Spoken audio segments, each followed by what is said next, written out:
Hello and welcome. I am Bob Stoddard and I will be your MC for day 3 of the SEI Research Review. I hope you have enjoyed the research review so far, a number of interesting presentations over the past 2 days.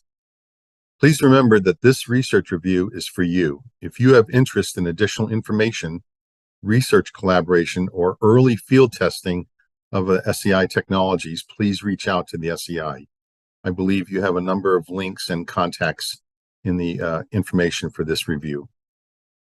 Now, a quick recap for those who are newly joining us. Day 1 this week covered 5 AI machine learning research presentations across topics such as AI engineering, inference at the tactical edge, testing machine learning systems, deepfake detection, and cyber AI evaluation methodology. Day 2 of this week covered 3 research presentations comprising autonomous threat hunting, assurance contracts in model-based system engineering, and cyber physical safety analysis and fault detection. Today, day 3 and final day, we'll cover 6 software engineering research presentations with topics of refactoring, design conformance, continuous estimation of DevSecOps pipelines, container file deduplication, checking of decompiled binaries, and developing an acquisition framework for supply chain risk management.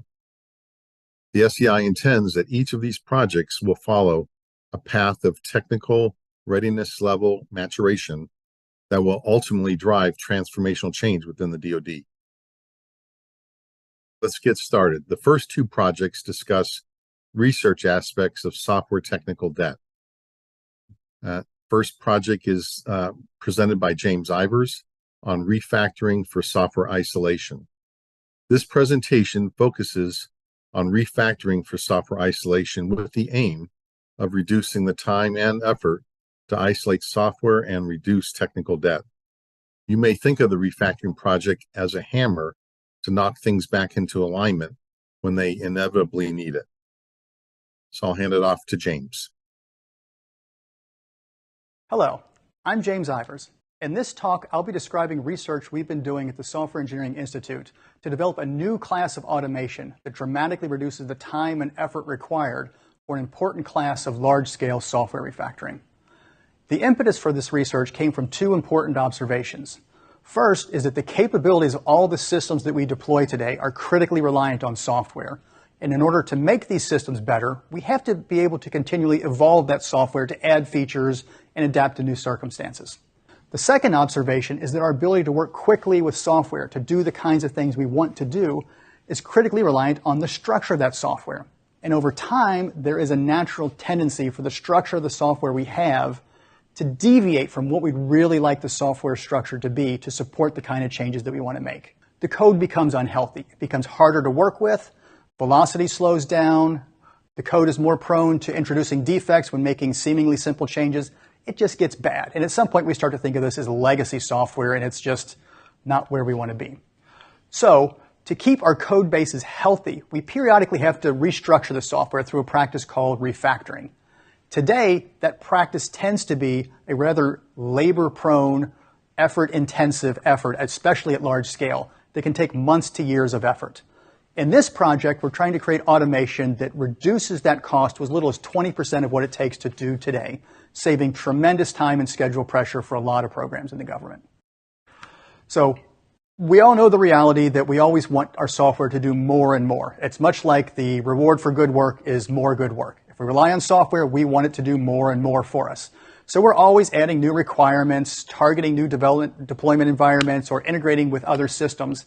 And over time, we get this kind of a gap between the structure of the software as it exists today in deployed code and the structure that we would really like to have to accomplish the kind of changes that we want to make.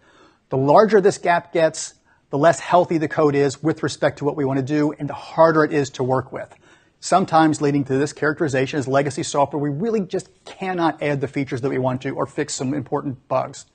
This is not a desirable state, but there is a practice popularized back in the 90s called refactoring that is all about improving the structure of code without changing its behavior. This practice has been really well studied, especially in the research community, where it's known as floss refactoring at the smallest scale. At this small scale, most of the changes are made by an individual developer at his or her laptop, and it can be accomplished in minutes to the hours in the midst of working on other features. In fact, it's almost an invisible process that you may not even realize your development teams are doing, but it's a very healthy practice. However, what we can accomplish with a single developer in minutes to hours is rather narrow in scale and impact. So to do better, we take on larger refactoring efforts like refactoring sprints. It might be the case that you have a team that dedicates a 2-week sprint to go in and refactor code to remove a specific piece of technical debt. You can do more because you have more people, but it takes more resources. However, when you really scale things up to large-scale refactoring, which is the focus of this research, things can get really, really hard. You're now starting to talk about efforts that involve multiple teams, possibly from different organizations, possibly involving interface changes that break contracts, possibly re-architecting, like getting off of a legacy data center and into the cloud. All of these kinds of changes have much more pervasive effects in code base. They accomplish a lot more. They can remove much larger forms of technical debt. But there's a lot of complexity that comes with realizing this. We see that cross-team coordination increases because they have to agree on the changes, they have to roll out the changes in concert, they have to test the changes in concert. And getting the schedules to line up in and of itself can be a big challenge. The technical risk increases with the scale of the changes you're making and accidentally exposing defects to users. Never a good thing. And of course, the cost and schedule impacts increase in some pretty sizable ways. Again, months to years of effort is a big hit for any budget to take. And unfortunately, these factors lead to a likelihood that getting the funding to actually do this kind of large-scale refactoring just doesn't happen as often as it should. You can talk to many developers out there who are pessimistic about getting the funding to do the kind of work they know needs to be done to make a code base healthier. So that's not a good thing, but we have seen this over the years in many contexts, in many organizations. To really refine our understanding, last year we put out a formal survey of more than 100 industry practitioners, the vast majority of whom had more than 10 years of experience. The full details can be found in the papers cited on this slide, and I just have a few nuggets to pull out in this talk. First of all, most of the respondents that we asked had in fact performed large-scale refactoring. Even more interesting, the systems on which they performed large-scale refactoring had undergone large-scale refactoring multiple times. This is not an uncommon practice. But when we asked these same respondents how much effort went into these large-scale refactoring projects, the numbers were really big. More than 85% were in that months to years category that we talked about. And thanks to some outliers, the mean was more than 1,500 days of effort, not hours, days. That's more than 7 development years of effort going into these practices. There's clearly a huge investment that government and industry have to make in these efforts in order to achieve the wins. And if we can buy that cost down, we can make controlled evolution a more proactive task for all organizations. The second nugget that I want to focus in on here is the tools that developers use today for large-scale refactoring. We asked them to name specific tools and then classify them into different categories. Some of what is here is not at all surprising, like integrated development environments, IDEs. The bread and butter of most software development were cited by most of the respondents. That wasn't a surprise to us. But there were a few other things that were surprising to a little bit disappointing. Less than 10% of respondents reported using tools that were designed specifically for refactoring, perhaps because most of those tools are oriented towards small-scale changes like the floss refactoring that is better studied in research. The other interesting thing is this other category, the second bar here. half the respondents cited tools that really didn't fit neatly into any other category, the majority of these being custom scripts or things they'd cobbled together as their own tools to assist with large-scale refactoring. Collectively from this survey, we get an impression that large-scale refactoring isn't uncommon, but it consumes an awful lot of resources when it is done. Part of why it consumes so many resources is that the tools that we're using to do this work aren't really designed for it. So, enter our research. What we're doing at the SEI is the research to create a new kind of tool oriented to solve a class of large-scale refactoring called software isolation. A software isolation problem conceptually is pretty simple.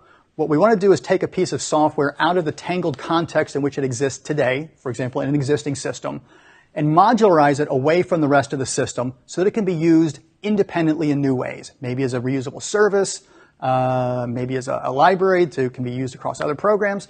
There are many ways that software isolation solves practical problems that we do.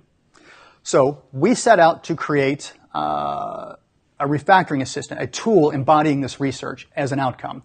And we have a prototype today that I'll talk a little bit more about in a few slides. From a black box perspective, it's really pretty simple. It takes source code and a project-specific goal as input, and then it automates a search through lots of different ways that the code could be refactored to recommend a way that suits the needs that you care about.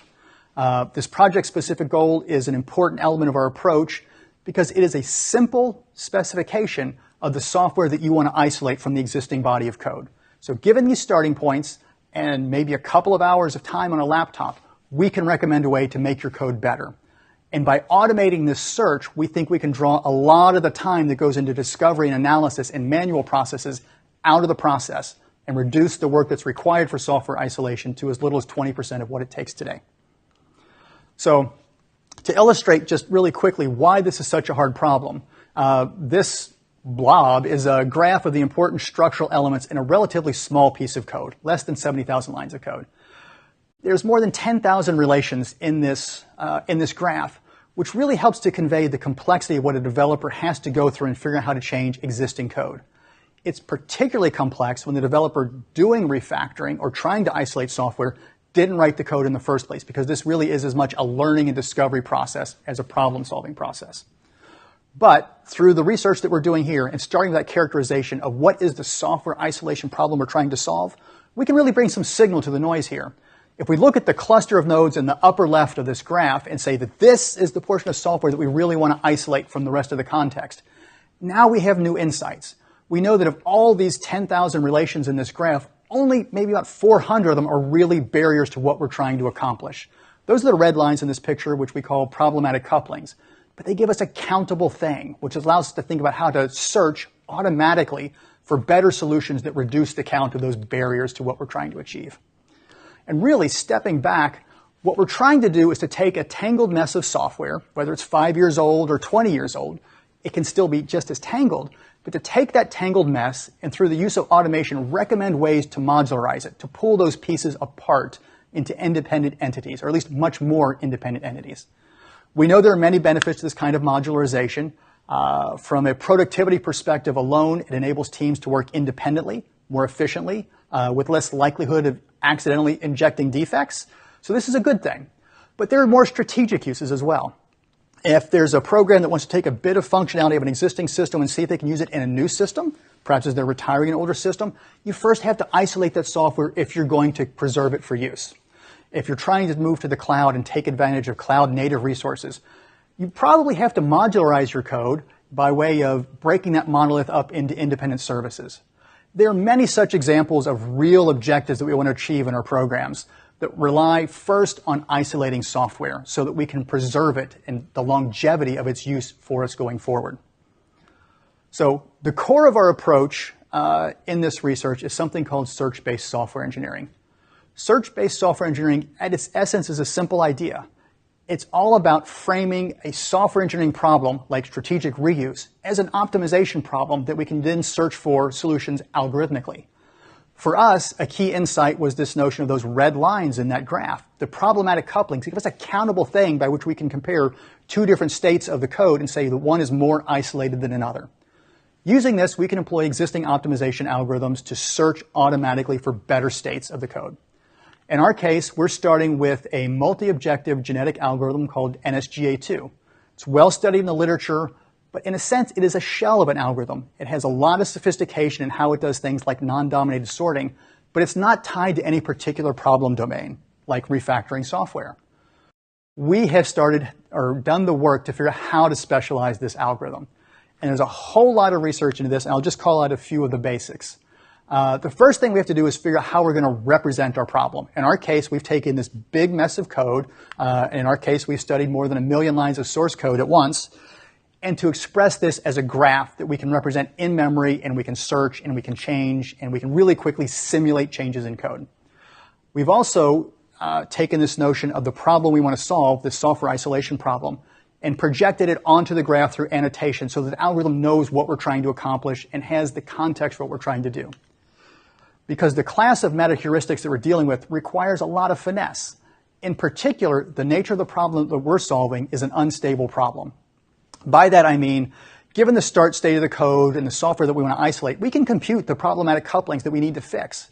But the very act of refactoring the code changes the nature of the problem. And by resolving some problematic couplings, we might introduce others, and we need to take that into account. So in essence, we have to modify the algorithm through things like selection bias and objectives and fitness calculations, and figure out how to adjust those to account for the changing nature of this problem. And that fitness function, we call problematic couplings, is one of the key elements of making that happen. The last element of this is how do we actually change code? For that, we started with the refactorings identified by Martin Fowler back in the 90s, and we've added some of our own. And we have formalized these refactorings as graph transformations. Essentially, each refactoring has preconditions that tell whether it can be applied to a given point in the code. And if applied, there are postconditions that reflect how the graph changes as a result. This is simulating the actual refactoring of the code. Given this, we can run through thousands and thousands of combinations of different refactorings being applied to different locations in the code in different combinations very, very quickly to search for better refactoring solutions for the problem that we're trying to solve. Now, all of this is really complicated, but fortunately, almost all of it is hidden from a user in the packaged output, which is the tool. From a tool perspective, we do expose one really important concept, and that is that we're doing multi-objective optimization. By that, I mean there are multiple criteria that matter in characterizing the goodness of a refactoring solution. And in this plot, we're illustrating two. On the vertical axis, there's problematic couplings, which we're trying to minimize or draw down to the origin. And there's lines of code, the size of the code that's going to go into the service, which we'd, again, like to keep as small as we can to be more maintainable. With multi-objective optimization, neither of these is necessarily more important than the other, which gives us the ability to preserve choice for end users or the developers who are going to decide which of these they want to apply. So a developer might want to minimize the problematic couplings, in which case they're going to go to the lower end of this graph. On the other hand, they might want a compromise solution, and whichever they choose, they can click on it in the user interface and get a step-by-step instruction manual. Here's all the work that you have to do to your existing code in order to move your code to this point in objective space. And developers can, again, assess individually if they like these changes, which they're going to make, which they aren't. But we're preserving that choice and insight for developers because at the end of the day, they have to use the tool. They have to adopt the recommendations in order to get the benefits. So stepping back a little bit to say where we are today with our tool. Our prototype currently works on two programming languages, Java and C#. Java was added just this year. It was a big part of our year. And it scales really well. We've run it on up to 1.2 million lines of code, and this runs on a commodity laptop in just a few hours. So this is a technology we can put in the hand of any development team pretty much anywhere. It doesn't have any special hardware requirements. But the plots on the right show a key measure that we're thinking about called solution completeness. By that, what we're trying to get a handle on is how much of that software isolation problem are we solving. We compute that in terms of something called problematic coupling reduction, which is basically the portion of the original problematic couplings that have been resolved if you adopt a recommendation. So 100% towards the top of that arc means we've solved the whole problem for you. So higher bars are better. With C#, which is where we started our work, our mean is already close to 90% PC reduction, which says that we can solve 90% of the technical problem really, really quickly with maybe a few hours of developer involvement. And that's a big potential win.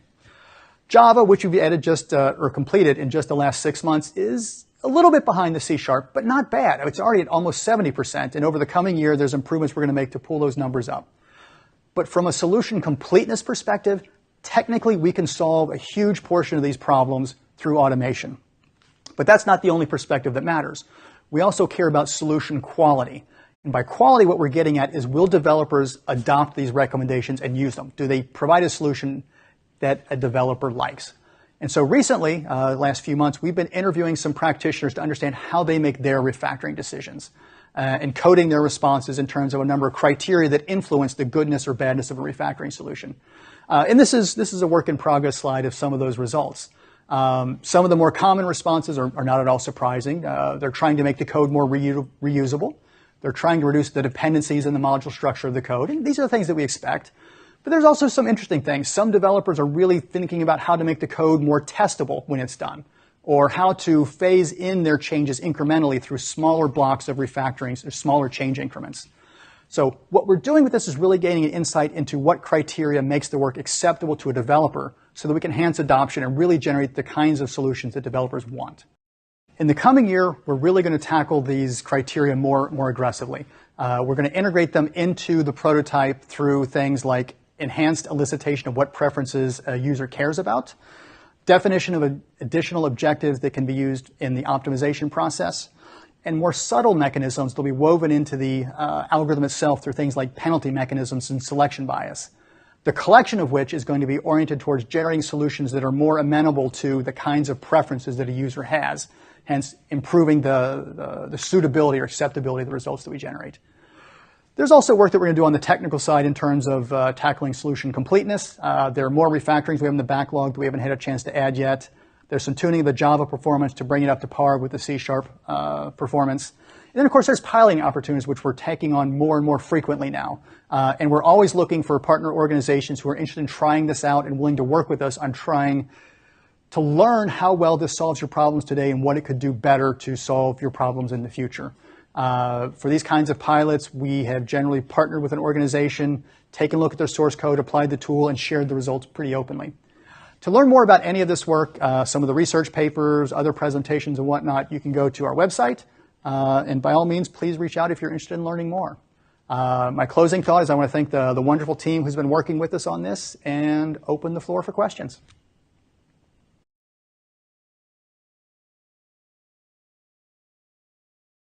So, James, we have a question from the audience.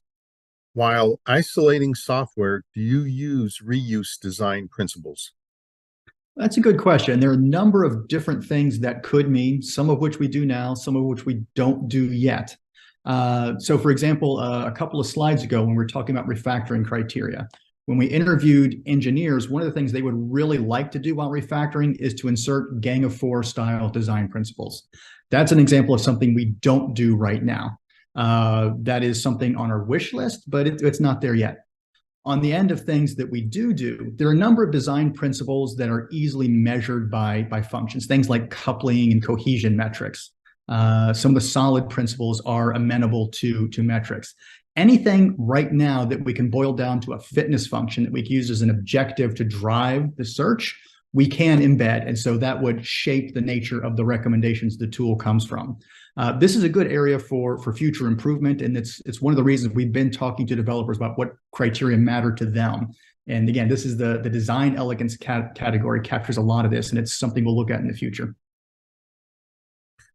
Okay, another question. Is the refactoring tool available for organizations to use? Not just yet. We're not quite ready to release this as, say, an open source tool or something like that. That's something that we have our eye on in the future. For right now, as we're still maturing the research, we're looking to have more tighter collaborations with organizations. So if you were interested and willing to work with us, which might include something like sharing your code so that we can try the tool out and give you the feedback, then by all means, please reach out and let's have a conversation about that. Okay. Another question. Refactoring has been around for a while, so have tools that support refactoring. How does the automation you describe here change a developer's workflow? Okay, so there have been a number of tools developed for refactoring over the years. And one of the things that we've seen anecdotally, but also from studies, is that some of those tools haven't seen great adoption. And I think part of the reason for that is that the tools we have today aim to solve just a small portion of the refactoring problem. A good example is that most modern integrated development environments, a Visual Code, any of the JetBrains products, Eclipse, basically any modern development environment is going to include context menus for refactoring. And what this allows a developer to do is to select a piece of code like a class and to select a refactoring like rename this class and let the tool do all the work to change all the code throughout the code base to reflect that refactoring. This is really good for simple refactorings and maintaining consistent state among the code, but it doesn't help developers with making decisions. Where should I apply a refactoring and how should I refactor the code? It really still puts the burden on developers to make those kinds of decisions. What our tool does is, given this project-specific goal, we automate the search of all the space of, well, not all the space, the majority of the options out there for how you could refactor the code to search for the better options. So we're trying to take some of the intellectual work out of searching, thousands, hundreds of thousands of lines of code and automating that portion and delivering a set of recommendations that developers can efficiently take a look at and accept. Okay. Another question. Is the need for large-scale refactoring a sign that organizations have done something wrong? Not really. I mean, yes, it can be, but in general, all software faces constant changes in requirements and underlying technologies and these things. The longer a tool is used, any application, the more we tend to ask of it. And so what happens is, even if we had a great architecture, a great design on day one when the project is initially fielded, that doesn't mean that that architecture is going to be what we need 10 years from now. So some of what we see in need for a factor is changes in the context, not in the system itself, what we want the system to do. But what we're hoping to do with this work is to make it easier and more cost-effective for organizations to incrementally refactor their code so they can keep it in aligned with what they really want it to be, instead of letting some technical debt build up over time to the point at which they're willing to invest. We want to make that an easier choice so that organizations can keep their code healthy throughout its lifetime. Okay, I think we have time for another question. How far does software isolation go in terms of bigger goals like migrating to the cloud? Okay, yeah, so that's a common question that we get. So when we say, explain some of the use cases we're going after, like strategic reuse, breaking up monoliths, migrating to the cloud, we chose the software isolation problem because it's a really important concept that enables all of those things, but it doesn't solve all of them. So for example, if you're breaking up a monolith into something like a microservice architecture, you might need to take one giant system and break it into, let's just say, a dozen microservices. The software isolation problem helps you break that code base up into 12, but where it stops short is it doesn't add the RESTful interfaces, it doesn't add the orchestration that you need among those microservices, the integration with how you scale them independently. There's some additional work that'll have to be done, but disentangling the pieces into those independent services, microservices, really does accomplish a whole lot of work that makes it easier for the team to focus on the harder architecture choices, how to take advantage of, for example, cloud. The question we just received. So what is next in terms of refactoring? Oh, that's a great question. So right now we started with our eyes laser focused on the software isolation problem. But what we're doing now through the preference work is understanding some of the preferences and in fact, some of the other problems people want to solve with refactoring. We have aspirations, not yet proven, that the engine we've developed to find ways to refactor code can be broadened in capability to solve different problems than just software isolation. One of the things that we're thinking about is, how do we refactor data, for example, databases and code together so that they stay aligned and are more consistently handled? And so looking at how we can incorporate additional sources of data and refactor other development artifacts is a way to start to solve different refactoring problems. Okay. Last question. Why doesn't the refactoring assistant solve the entire isolation problem? So yeah, we came into this project with realistic expectations that the source code sometimes has genuinely thorny problems without clean, easy win answers. The refactoring assistant we have is really good at solving 80 to 90% of the problem, but some of the entanglement that exists for a purpose that can't be easily dealt with. And so what we have is we solve the majority of the problem and leave just the really thorniest bits for development teams to deal with. And sometimes there's not much left, to be honest. But there are times when developer creativity still beats an algorithm. And whether they're going to say, you know what, instead of refactoring this way, I'm just going to throw out this software and bring in a third-party open source piece of software. Sometimes that's a better decision than refactoring all of the code. And the tool doesn't have the context to make those decisions. And that's why leaving some of the thornier bits for development team who can think and a little more out of the box is actually a helpful thing. Okay, thanks, James. And I know you're involved with the next presentation. I'll go ahead and introduce that. The next presentation by Dr. Robert Nord, James Ivers, and Lena Pons on automated design conformance during continuous integration. Automated design conformance seeks to reduce the introduction of different forms of technical debt. You may think of design conformance as a way to keep things in closer alignment. And I'll hand it back to James. Sorry.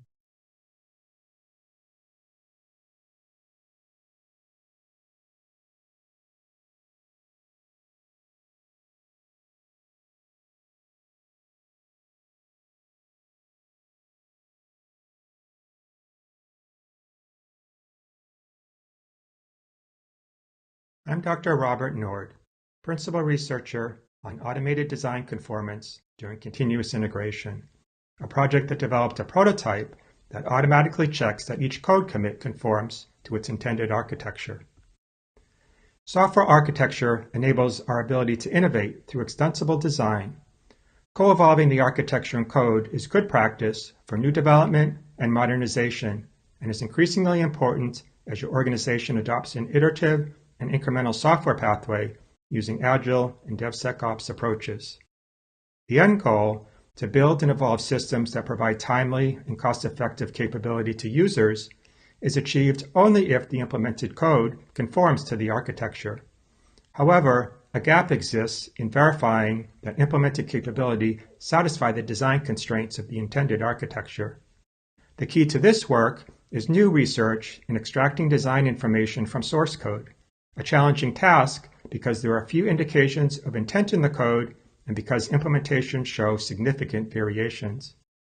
We demonstrate how to use information embodied in software frameworks to advance automation in architecture analysis, to extract design as implemented in the code and check conformance with the intended architecture. The conformance checker will benefit developers and program managers. Developers can detect problems continuously and near the time that they're introduced, allowing faster and more economical realignment of the implementation and architecture.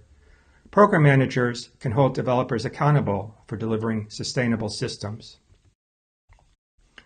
Conformance matters because architecture matters, no matter your lifecycle approach, to efficiently and effectively develop, integrate, and deliver software. One of the reasons that you invest in architecture is to ensure your system is extensible to provide for future growth and capability that's affordable. Incremental delivery sequences the implementation of features and capabilities.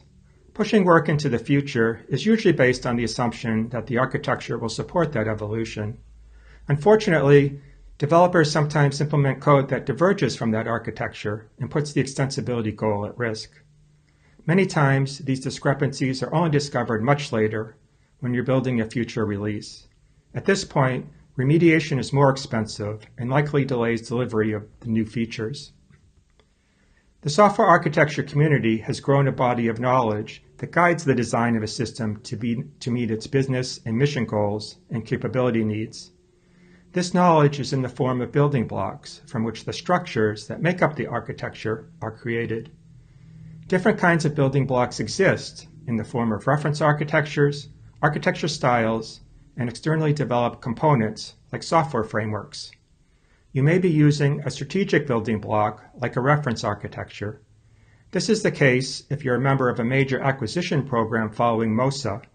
The modular open systems approach provides a technical and business strategy for building affordable and adaptable systems. But how does a conceptual strategy goal like openness get translated into concrete system artifacts?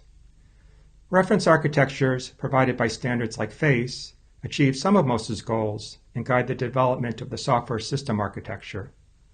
Here we see an example of the patterns of communication from the FACE reference architecture. Architecture styles, such as client-server and publish-subscribe, promote loose coupling and high cohesion to ensure extensibility goals.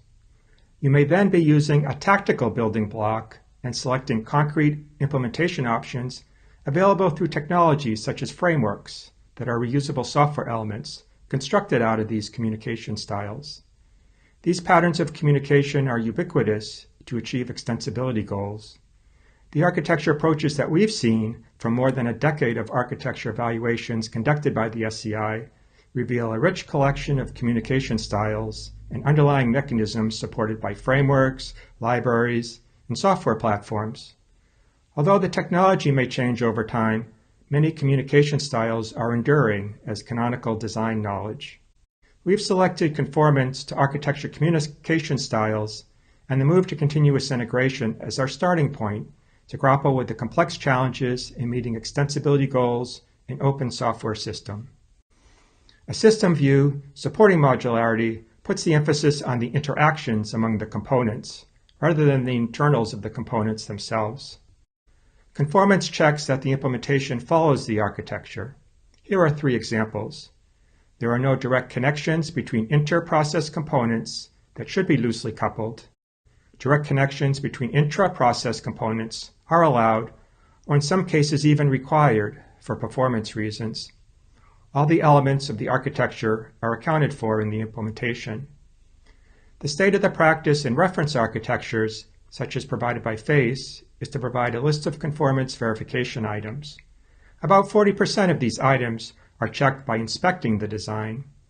Furthermore, FACE is a component-level standard and not a system standard. Compliance systems may still encounter integration problems. Automated tools are available to check code quality according to ISO standards. These are generic maintainability measures of logical and physical elements of code like classes and files. Some tools cluster code into modules and use their dependencies to provide stability and modularity measures. Can we improve the state of the practice and address these conformance challenges? Can we automate more of these manual checks of inspecting code conformance to design? Can we provide more system-level checks that include the way components communicate and interact? Can we make use of the architecture and its style as an abstraction to better target violations reported to the developer that affect the future evolution of the system? Our vision to address these challenges is to integrate conformance checking into the continuous integration workflow, to report nonconformances at the time of commit instead of the months or years that it can take to discover these problems today. Conformance in this context is the practice of keeping the architecture and code aligned. Development teams would check that implementation and architecture design are aligned as part of a continuous integration pipeline. Depending on policy and the acquisition setting, they may rework the code to align with the intended design, or they may converse with team members and stakeholders to determine if it's necessary to evolve the architecture using knowledge from the implementation. The checker provides the information to make these decisions according to business and technical strategy. Automatically assessing whether an implementation conforms to an architecture is a hard problem. The central research of this project is automatic recognition of abstractions commonly used in software architecture from source code. This includes extracting relevant facts from the source code, inferring architecture abstractions from those facts, and synthesizing the abstractions into a design. Then the as-implemented design that's revealed can be compared with the intended design and the canonical design knowledge and nonconformances reported to the developer. The gap between design concepts and implementation has long been a challenge in software engineering. Detecting these design constructs from code is not trivial due to imprecise definitions of abstractions, variation in implementation of an abstraction within a project and across projects, and limits of fact-gathering analysis. We exploited the use of software frameworks to advance automation and architecture analysis. Most development of non-trivial software uses one or more frameworks, many of which implement loosely coupled communication infrastructure. Choosing a framework provides a more precise definition of a style, limits variation by constraining code to use a framework's interfaces to realize the style, and bounds fact gathering by supplying structure for implementing the styles chosen for an application. The initial style that we selected is publish-subscribe, inspired by the FACE technical standard that follows the MOSA approach. Publish-subscribe messaging is a form of asynchronous service-to-service communication used in event-driven, serverless, and microservices architectures. It's a style that limits coupling. Subscribers are coupled to publishers only through the published message, which is transported over the publish-subscribe infrastructure. Any message published to a topic is immediately received by all subscribers to the topic. We chose this style because it's widely used as industry and government adopt more modular and extensible software designs. It provides a rich set of design constructs to demonstrate the feasibility of our approach, and it presents a harder case to capture the interactions and compositions of design constructs, unlike approaches that statically recover modules by grouping code elements based on modularity metrics. What makes a design construct a publisher or subscriber depends on system-level interactions that indicate the intent to generate or receive messages and the actual dissemination or reception of those messages. There are many frameworks that implement publish-subscribe infrastructure, and we analyzed three: Qt, a cross-platform application development framework; ROS, a framework for component-based robotic systems; and an implementation of the FACE transport services. These were chosen based on our ability to obtain open or proprietary source code for applications that use each framework. Here we see how the FACE and ROS frameworks represent the publish-subscribe design concepts in an application. Frameworks provide structure and code text patterns that we use to decorate the code graph with candidate design concept labels for the publish-subscribe vocabulary. What we found with frameworks was not that we were able to rely on consistent use of the terminology or even direct mapping of the realizations onto the concepts, but rather we could use the concept mapping to identify information such as API calls or syntactic patterns from which we could extract relevant variables which provide the clues that we could use to infer the design constructs. A further challenge is understanding the commonalities and variations across frameworks that represent the same concepts using different notations and conventions. Even when there's similarities, ROS and FACE use something like connect to link publishers and subscribers to the infrastructure. We can't directly reuse the clues from one framework to another. We developed a prototype tool that automatically checks that the implementation reflects the intended design. Here's how it works. The activities involved in extracting the design consist of fact extraction, inference, and synthesis. Extracting relevant facts involves ingesting and analyzing source code, seen at the left, to mechanically extract as much knowledge of code structure and behavior as possible, unambiguously and automatically. At the bottom is a database that provides a graph representation of the code constructed from multiple sources of information. The prototype uses static analysis to build a code dependency graph from source code, and compiler technology to augment the graph with abstract syntax tree properties that are used to label edges in the graph with framework-specific communication style relations. Given the facts, inferences are made to determine boundaries around chunks of code and whether or not that they are design constructs. The chunk stage of the pipeline determines boundaries to identify subsets of the graph to be classified as design constructs. The infer construct stage labels the chunks as design constructs using edges in the augmented graph.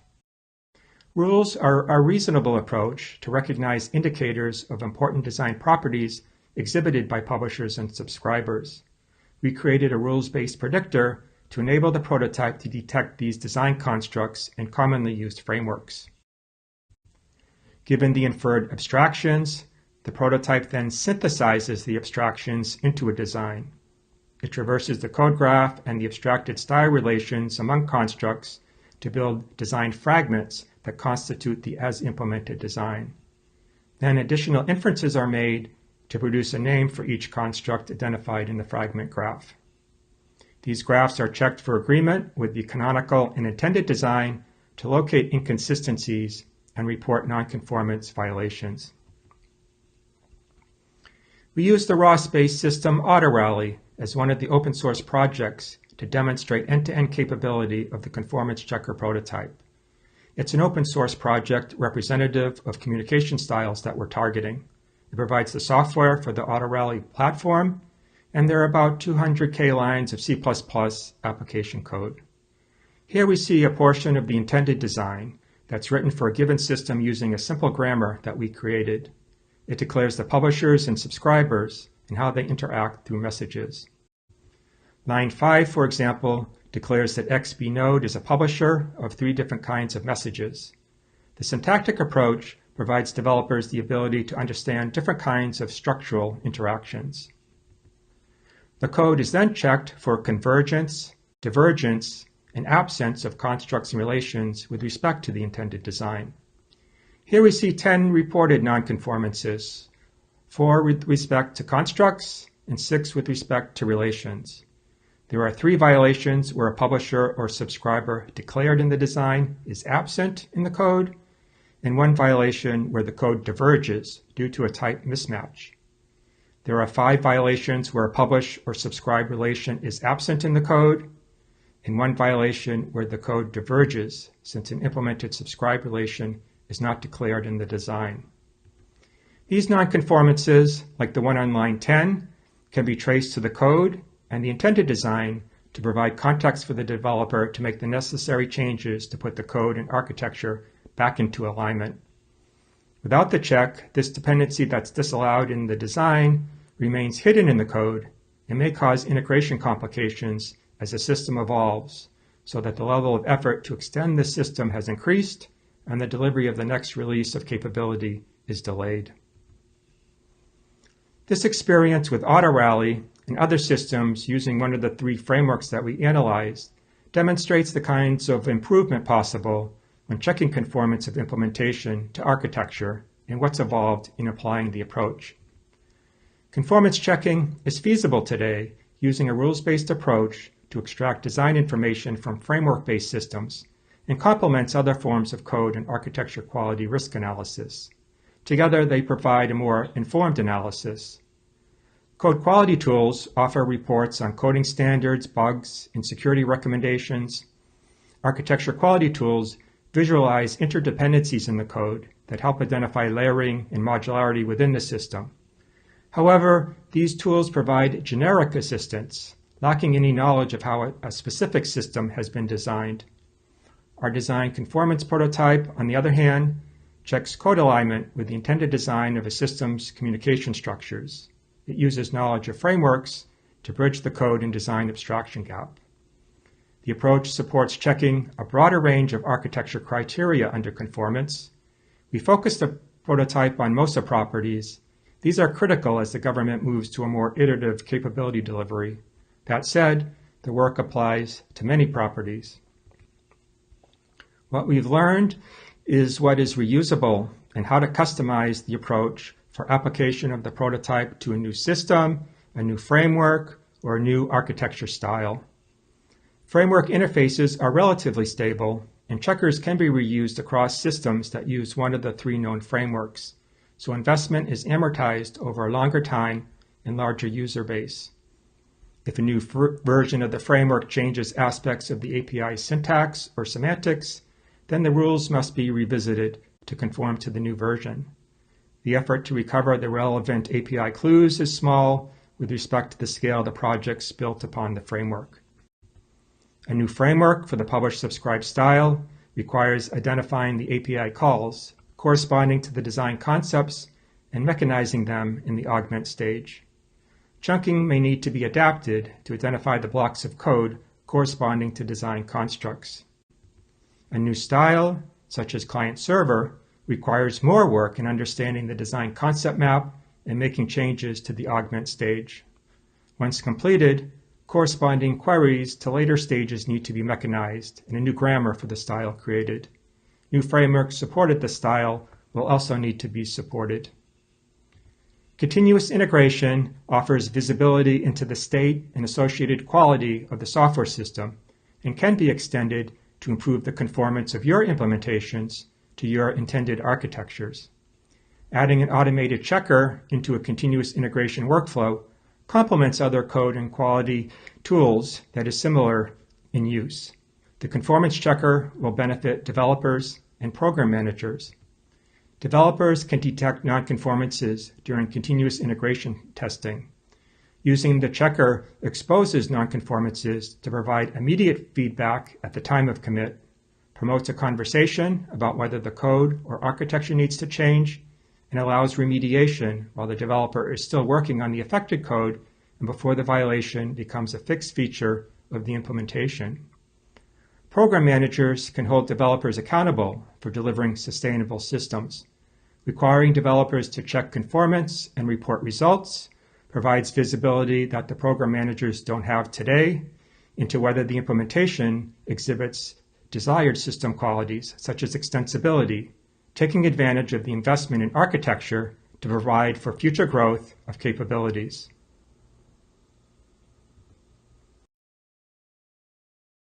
Hey, so I'm happy to have James and Lena here to field some of the questions, and I'll start off with the first one. How useful is this work if my project doesn't use one of the frameworks that you talked about?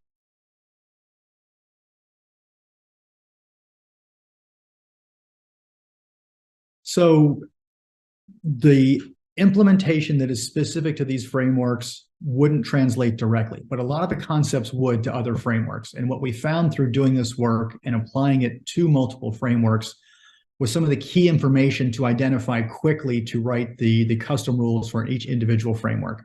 So for another kind of communication package, a different implementation of FACE, for example, this would be a relatively quick thing to tailor to a particular environment.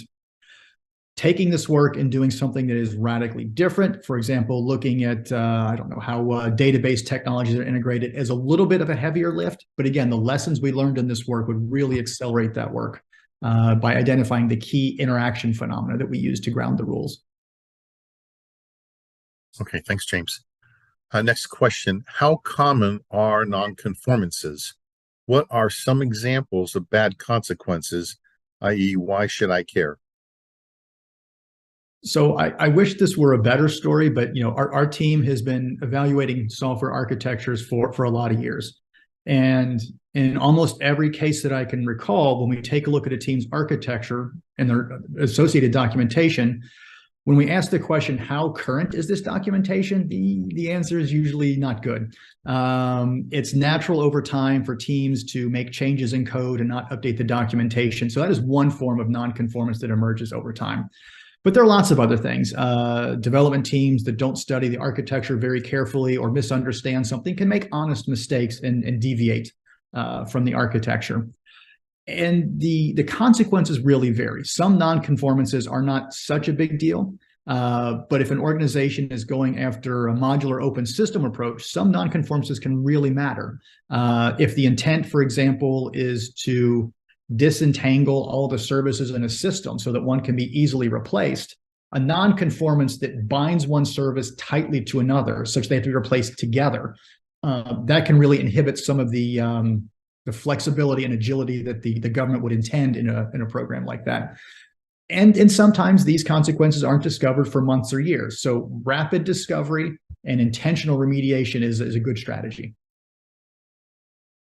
Thanks, James. So I know this work is late breaking. How does this work scale?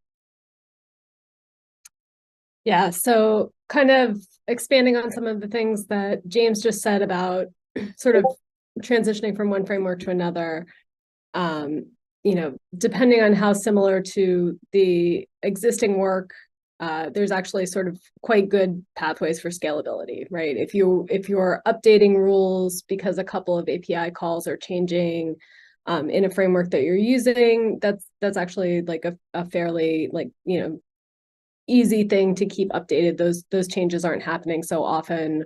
or at such a great extent that's really creating like a lot of new work, right? When you talk about expanding the capabilities of what kinds of architecture styles are supported, when you're talking about supporting other programming languages, those kinds of scalability questions are, there's quite a bit more effort that's required there. But when you're talking about maintaining, once you've kind of got the system running and you have the pieces in place, the maintenance effort, the ability to extend it to, like on that kind of development cycle is actually pretty encouraging.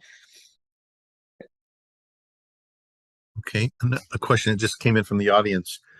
Can the refactoring tool be used with the conformance tool to help modify software to conform to the architecture? How challenging would that be? Oh, that's a fun question. I like that idea, and the longer term vision was for these projects to work together. I will say that some of the refactoring that all the refactoring we do right now is focused on software isolation. So if the non-conformances relate to that problem, yeah, I can see integrating the tools together so that the refactoring assistant can help repair these sorts of non-conformances. For other forms of non-conformance, we're not there today, but maybe that relates to the other question of future opportunities for the refactoring tool. Ironically, these tools pick different programming languages to look at. The non-conformance tool looks at C++ code. Refactoring tool looks at Java and C#. But under the hood, the two projects do share a common intermediate representation, and so bringing them together is actually a feasible path for us. Okay, thank you, James. Last question. What should a team do with the results? For example, does it make more sense to fix the code or the design? So I'll start with this, and maybe Lena wants to add something, but the easy answer is it depends. The context matters tremendously. Sometimes it makes more sense to change the code. Sometimes it makes more sense to change the architecture. I'll just give a few simple examples. Sometimes the code doesn't conform to the architecture because the development team, again, maybe they kind of glanced over the architecture a little too quickly. Maybe they misunderstood something, and the non-conformance isn't intentional. In that case, it's probably better to change the code to conform to the architecture, and the ability to catch this as part of a continuous integration check makes that a really timely thing. And so it can be done quickly before the changes kind of cement. On the other hand, sometimes a development team finds something that the architecture team overlooked. It could be that a framework that they're relying on has a limitation that the architecture team wasn't aware of. And so the intended architecture isn't actually going to work as intended. In that case, it might be the architecture that needs to change. But the critical thing is that this kind of work makes those intentional decisions as opposed to things that just happen, right? So if the development team thinks the architecture should change, instead of just committing the code, they should start a conversation with the team that's writing the requirements. Maybe it's a contractor working with a program office who wants to point out that, yes, we understand the architecture, but I think this one problem really isn't going to be addressed by the architecture. Here's what we propose as a solution. Does that make sense? We have a working prototype we can show you. That's a different kind of conversation than just blindly following the architecture. And it can be really positive. But I think it depends is the safe answer. And I think the intentionality makes a big difference. If it's accidental, it's probably the code that changes. Okay. And I personally had a question here. I know it's not on my script, but I see an opportunity here for all of this to be in like the DevSecOps pipeline and giving continuous feedback. And I believe that is intended in the long run.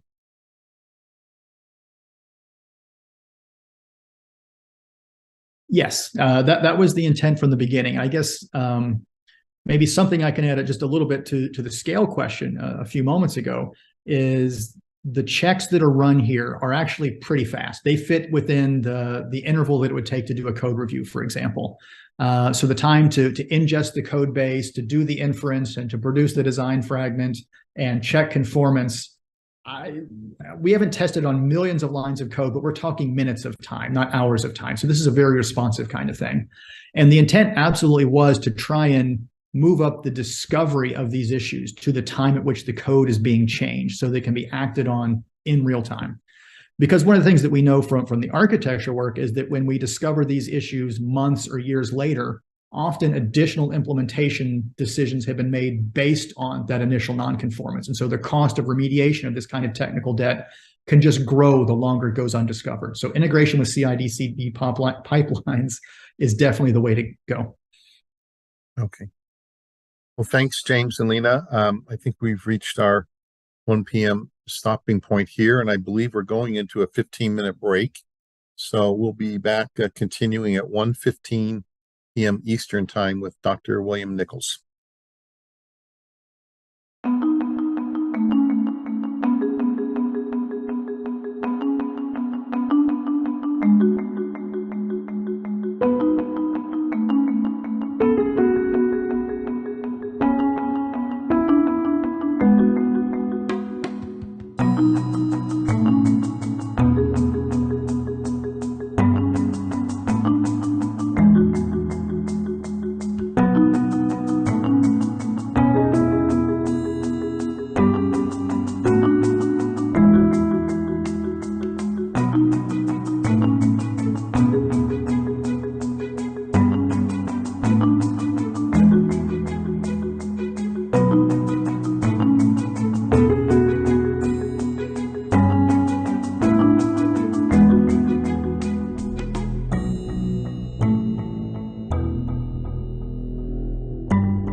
Hi, I'm Bill Nichols of the Software Engineering Institute, the principal investigator for ACEPOPs. The DoD wants to enable rapid and iterative delivery of software capability, not only by exploiting DevSecOps, but also by transforming software acquisition. DevSecOps creates opportunities for automating data collection and therefore can shorten feedback cycles and programs, providing information at the speed of relevance. However, so far, data collection and reporting fail to keep pace with the release cadence. What's more, the metrics typically collected by DoD are not sufficient for complex DoD environments. At a minimum, the current metrics are not causal. They tend to focus on outcomes, operations, or overall development health rather than supporting frequent program control decisions. Our project addresses this by instrumenting the software production toolchain. We continuously monitor the DevSecOps pipeline and use that data to continuously update estimates for the delivery of capability. The vision is to provide programs with smart dashboards that display timely, relevant, and actionable data. They will use these dashboards to obtain status, evaluate risks, and predict cost, schedule, and quality, without time latency or the disruption of data calls. We're working to address crucial questions such as, where are we? When will we have this capability? And if something changes, how will that change propagate through the program? So far, we've validated that the answer to these questions elude program managers.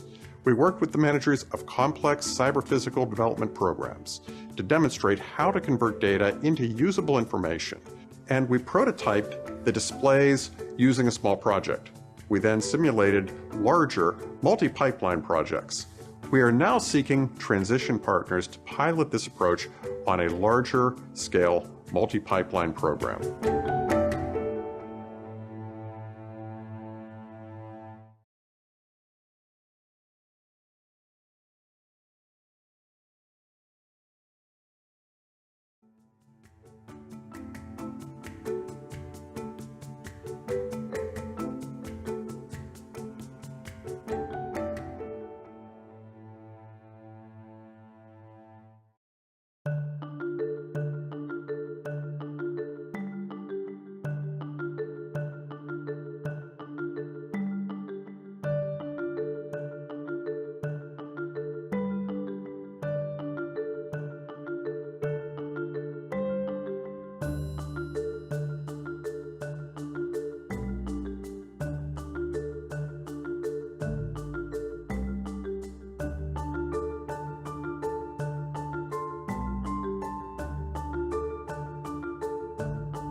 Hi, my name is Kevin Pitstick, and I'm a senior software engineer at the SEI and the principal investigator for the Automating Container Minimization for the Edge project.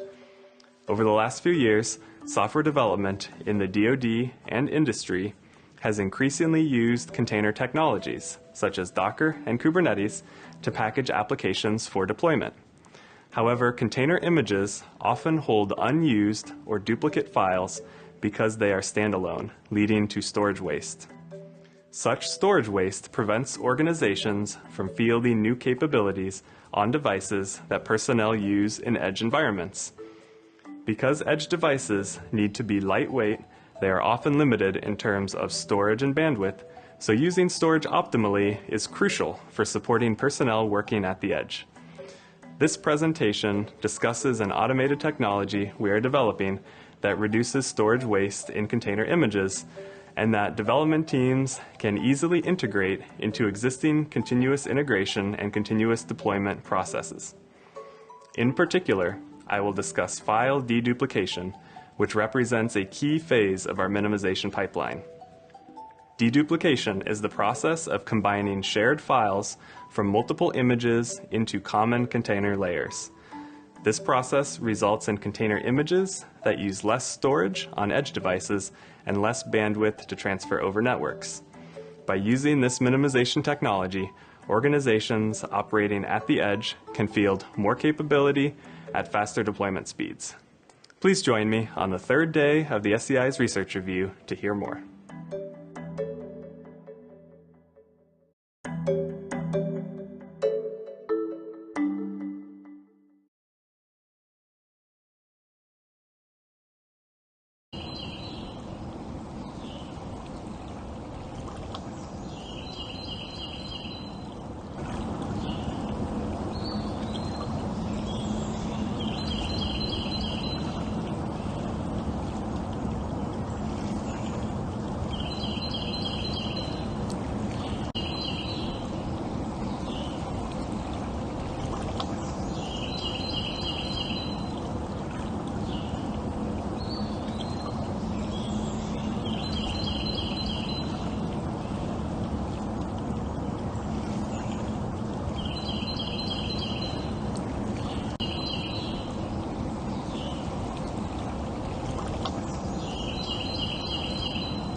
Since 2004, the SEI has hosted FlowCon, a conference focused on using data to defend networks. From its earliest days as a small gathering of analysts to discuss network flow, to its current focus on situational awareness beyond the network, Flowcon has brought together researchers and practitioners to engage deeply with the latest tools, methods, and processes for using data to defend networked systems. This year's conference will be held from the 9th to the 12th of January in Santa Fe, New Mexico.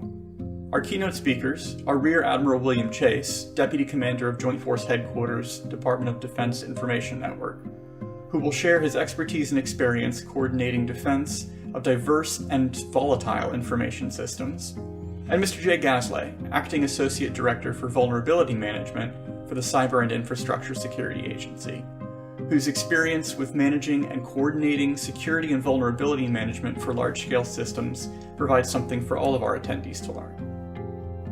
In addition to a slate of research presentations from the Department of Defense Cybercrime Center, Cisco, the Mayo Clinic, Chevron, and more, we are offering open source information security tools training and workshops on emerging web technologies and cloud deployment security. I hope you will join us in Santa Fe this January 9th to 12th, and I look forward to meeting you in person at Flowcon 2023.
Hello again, this is Bob Stoddard. Welcome back from the break.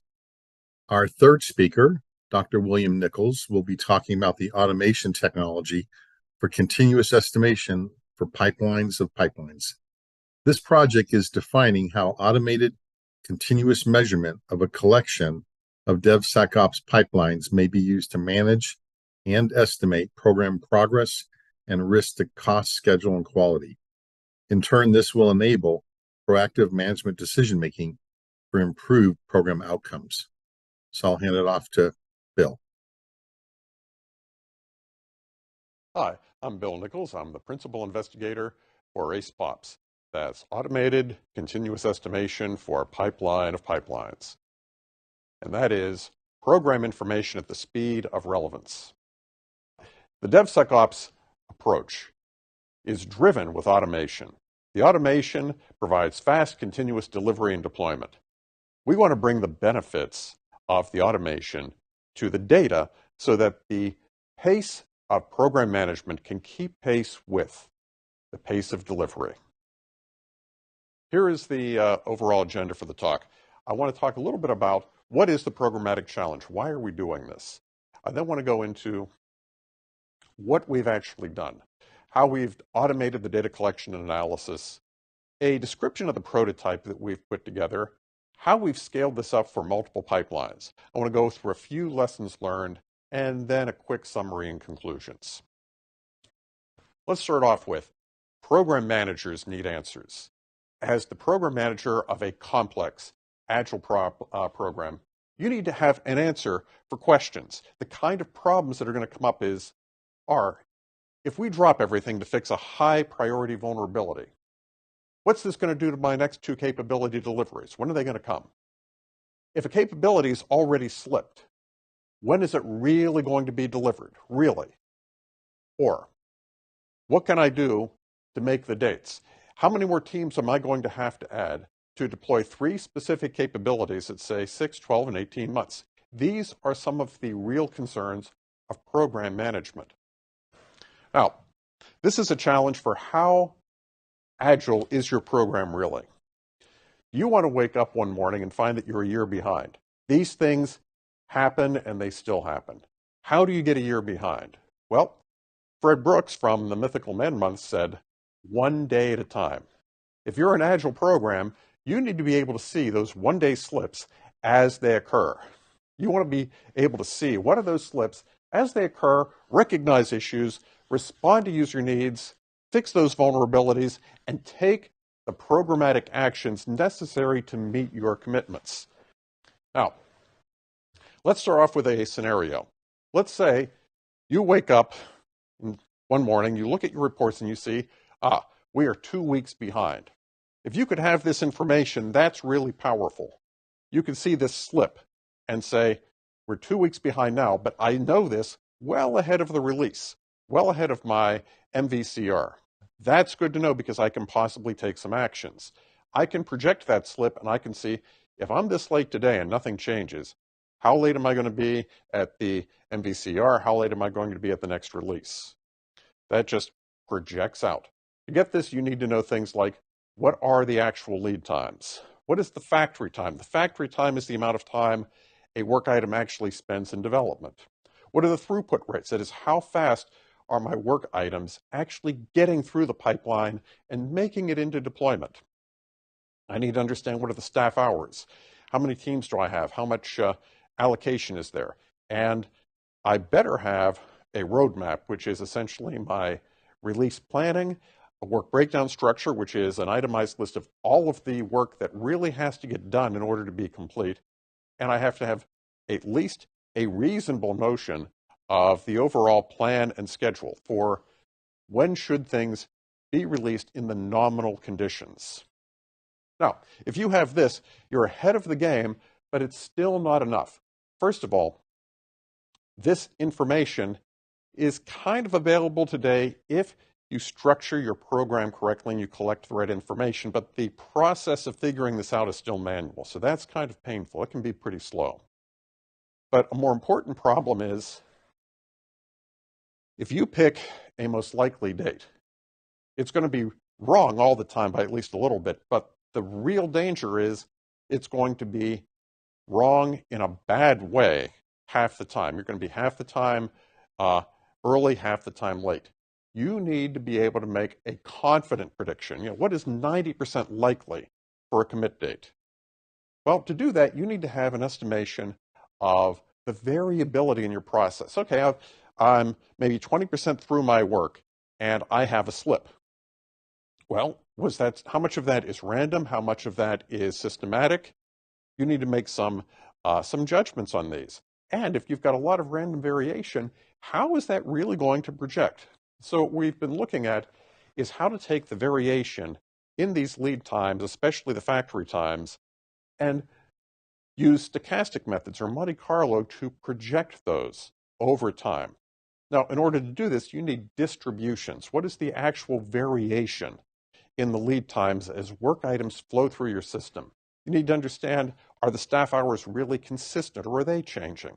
Of course, you still need the roadmap and the work breakdown structure, but what this gives you is a quantifiable notion of a range of probabilities, not just a point, but a credible range. And now you can determine, am I 90% confident of hitting this date if things progress as they are? Well, in this case, obviously not.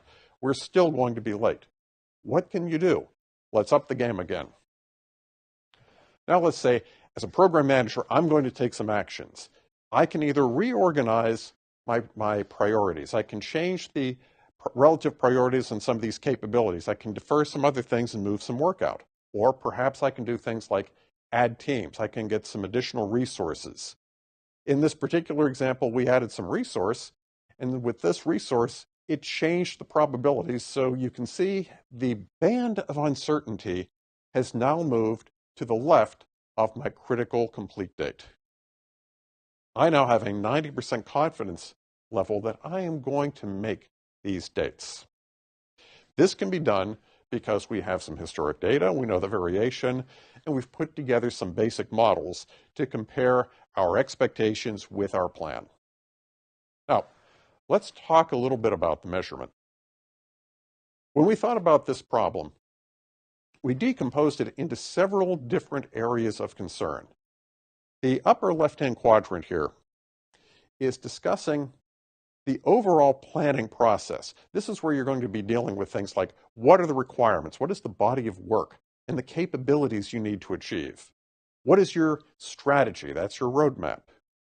Now you have to decompose that strategy a little bit more to get it into at least high-level work packages, describing capabilities. What are the things you actually need? And we do recommend that you structure your work around the capabilities you want. Now, we've racked and stacked the capabilities and work in columns so that they more or less correspond to things like your release plan. So we can identify from those little boxes in the lower portion of that quadrant high-level work items that map to our roadmap and capabilities. All right, good enough. Now, let's start work. The factory pipeline's in the upper right quadrant. This is where you actually do the development work. You will take off pieces of those boxes on the left, distribute that work to teams. The teams work, they can go and do some additional decomposition into things like stories if they like. That's their job. But as the work items flow through the system, we can now track them. And these bars, these vertical columns, represent different types of activities that are performed during the work. Things like the code commits. You're going to have static analysis. You're going to have various types of activities involving the deployment through tools like Jenkins. Each of these tools is going to be instrumented to provide data, telemetry, that describes when these are being invoked, and you can get some additional information as well that we won't go into right now. But the lower right quadrant is where you collect the information. That is, the tools are sending telemetry, but you have to collect the telemetry and you have to correlate it. As we deal with the data coming in, we want to make sure that we can map that information to things like the roadmap and the capability. You have to do some data transformations to make sure this is all consistent. So a lot of the work we've had to do is understanding how to do this traceability from the work plan through the work in progress, through the deployments. Now, as you take this data and transform it, now you have to store it, analyze it, and report it. The lower left-hand quadrant represents these operations. So after we've transformed the data, we store it in a database. This data is now available for other purposes like machine learning or AI so that we can get better next time or learn more about what's actually happening. But our project is intending to understand where are we today?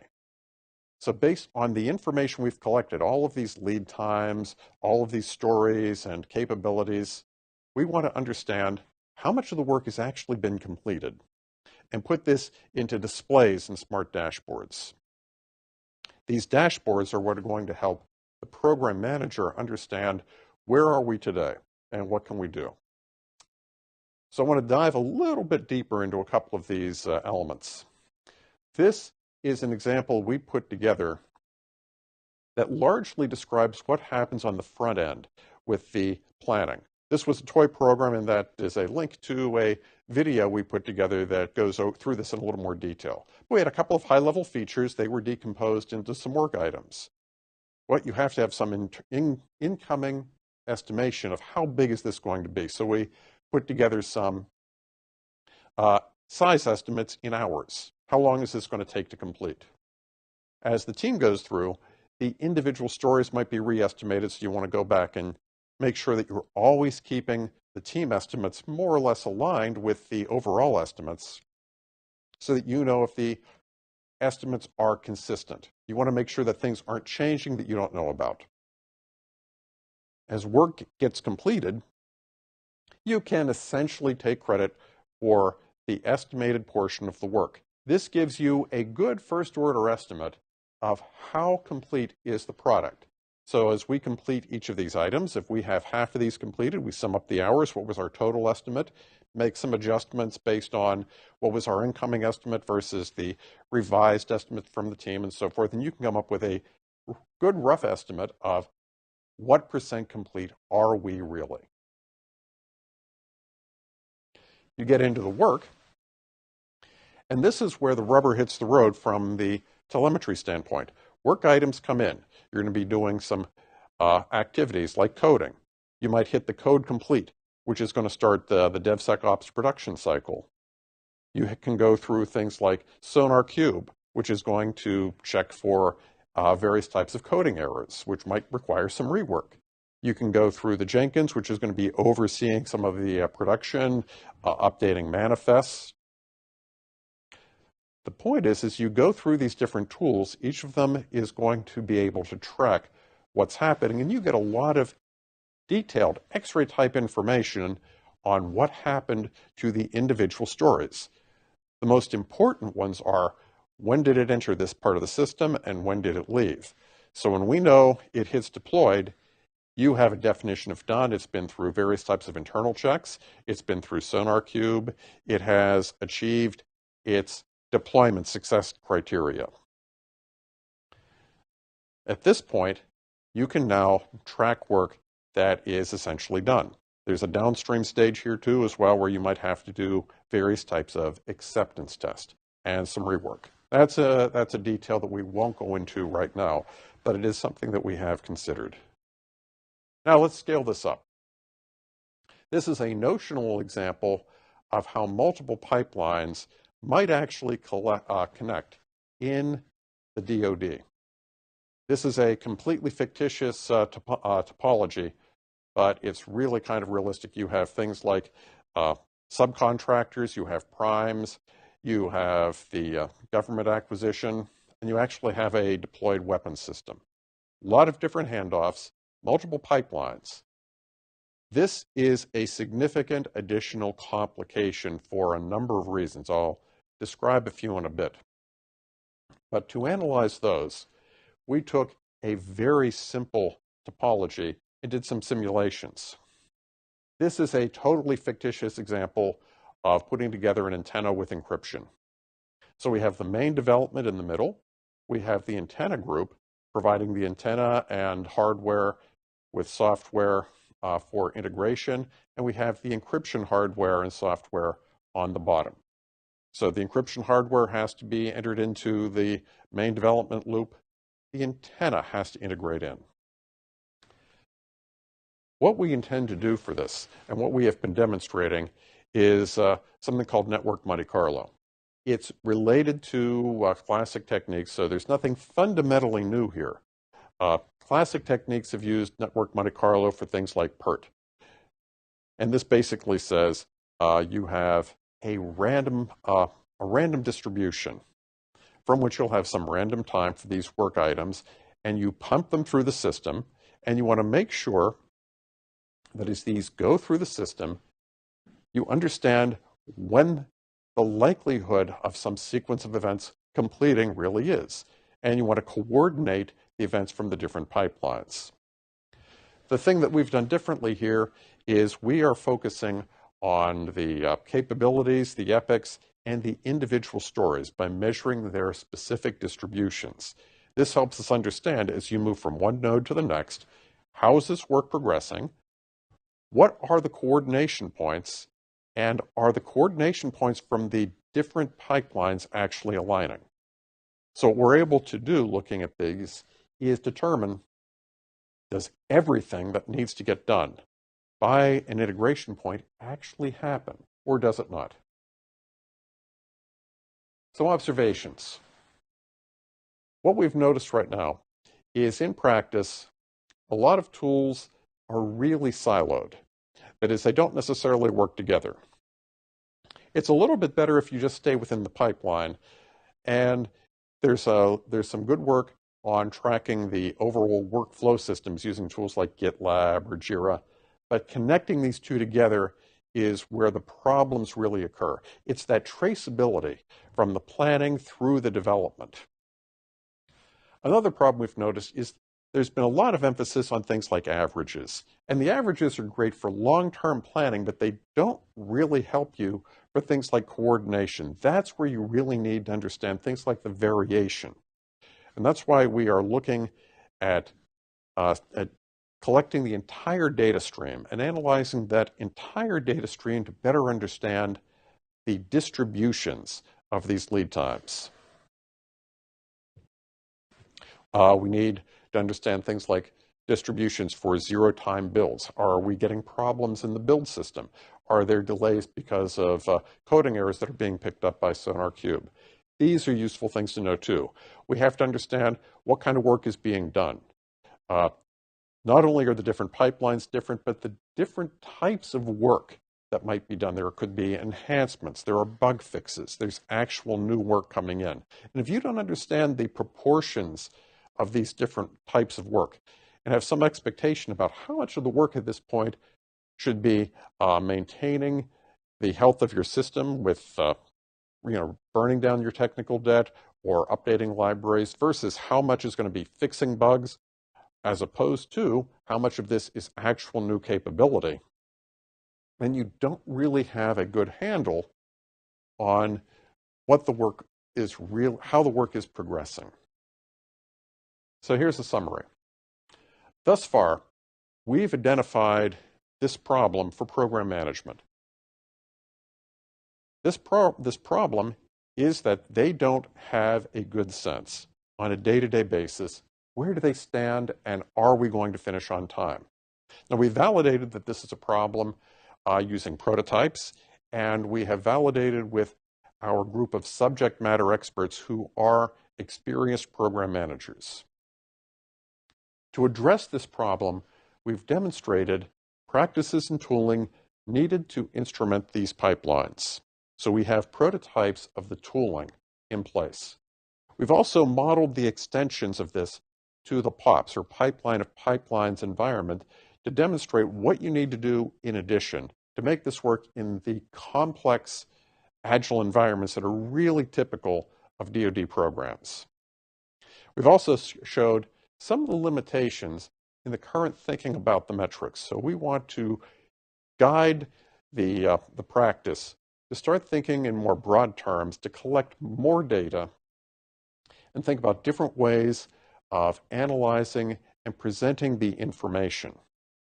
With this, we're ready to begin transition, at least in the piloting. And that's where the call to action comes in.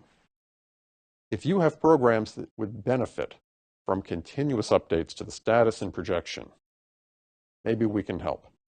Are you using DevSecOps? Do you have these tool chains? Do you have issue trackers? Are you doing the basic things that you need to do for workflow management? If so, we might be able to help. If you can share some of your process data and discuss your results with us. And I want to thank our team who have a great deal of experience in both the technical aspects of the DevSecOps pipeline and in the program management and metrics, and our administrative staff who have done enormous amounts of work just keeping this work in line. With that, thank you very much.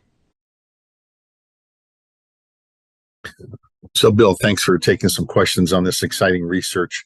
The first question here relates to collaboration, and I know that the SEI allows collaboration in many forms: funded, unfunded, labor in kind, access to data, interviewing field staff, doing field validation and trials and prototypes. So how would an organization collaborate with you on this particular research?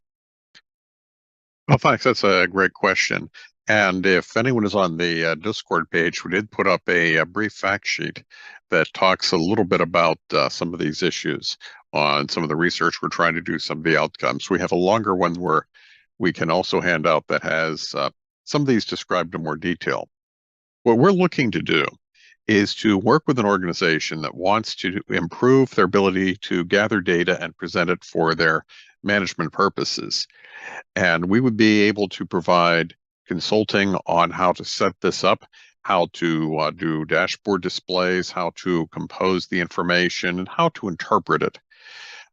What we would want in return is we would want to have access to the people using the information, to interview them, to understand how this information and these displays are helping them, if they're getting the kind of information they need, if they can understand it properly, and if it's being useful. We'd also like to be able to have some access to some of the underlying data so that we can understand how the data collection process is working. That is, we want to have some assessment of the accuracy of the data, how it's correlating with what we think we're actually measuring, and how good the quality of the data is. That we want to measure that the data is being recorded precisely, that it's repeatable, but most importantly, that the data is representing what we think it is so that we can draw conclusions. Another question is, why are the schedules so important, and do the dates really matter? The schedules can be important in certain domains, and our target audience are DoD acquisition programs. We're in a very different space than a lot of the commercial world, where you can do things like dollarize your value, where you're dealing with a lot of incremental value on existing systems. In a DoD system, you have some very practical problems. In the world I came from previously, I worked with nuclear submarines. You had a date at which the nuclear sub was going to be retired. It was going to run out of fuel. It had enough up and downs in the water that the hull was going to be degrading, and you had to take it out of service. So you had a hard date when that boat was going to be retired. Now, if you had already made the commitment that you're going to upgrade to the new generation, you had to do some things. You had to make sure that the crew was trained. If you were going to train the crew, you had to have the software for the simulators in place. You had to have the training facilities reserved. You had to have commitments for the hardware construction at the docks. I mean, these are all hard commitments that have to do with these systems that are not entirely software, but also have to deal with real world people and with hardware components.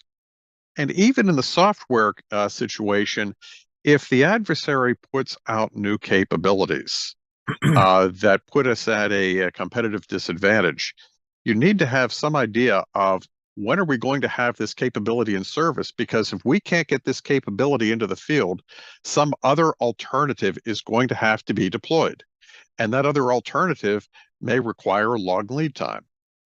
So there are some real imperatives to dates in the DoD world that you don't necessarily see in it. It's not that they never happen in industry, but these are just every day. These are normal in the DoD. So yeah, those dates really matter. You really need to have some idea and a really firm idea of what are the credible range of dates when these capabilities will be deployable.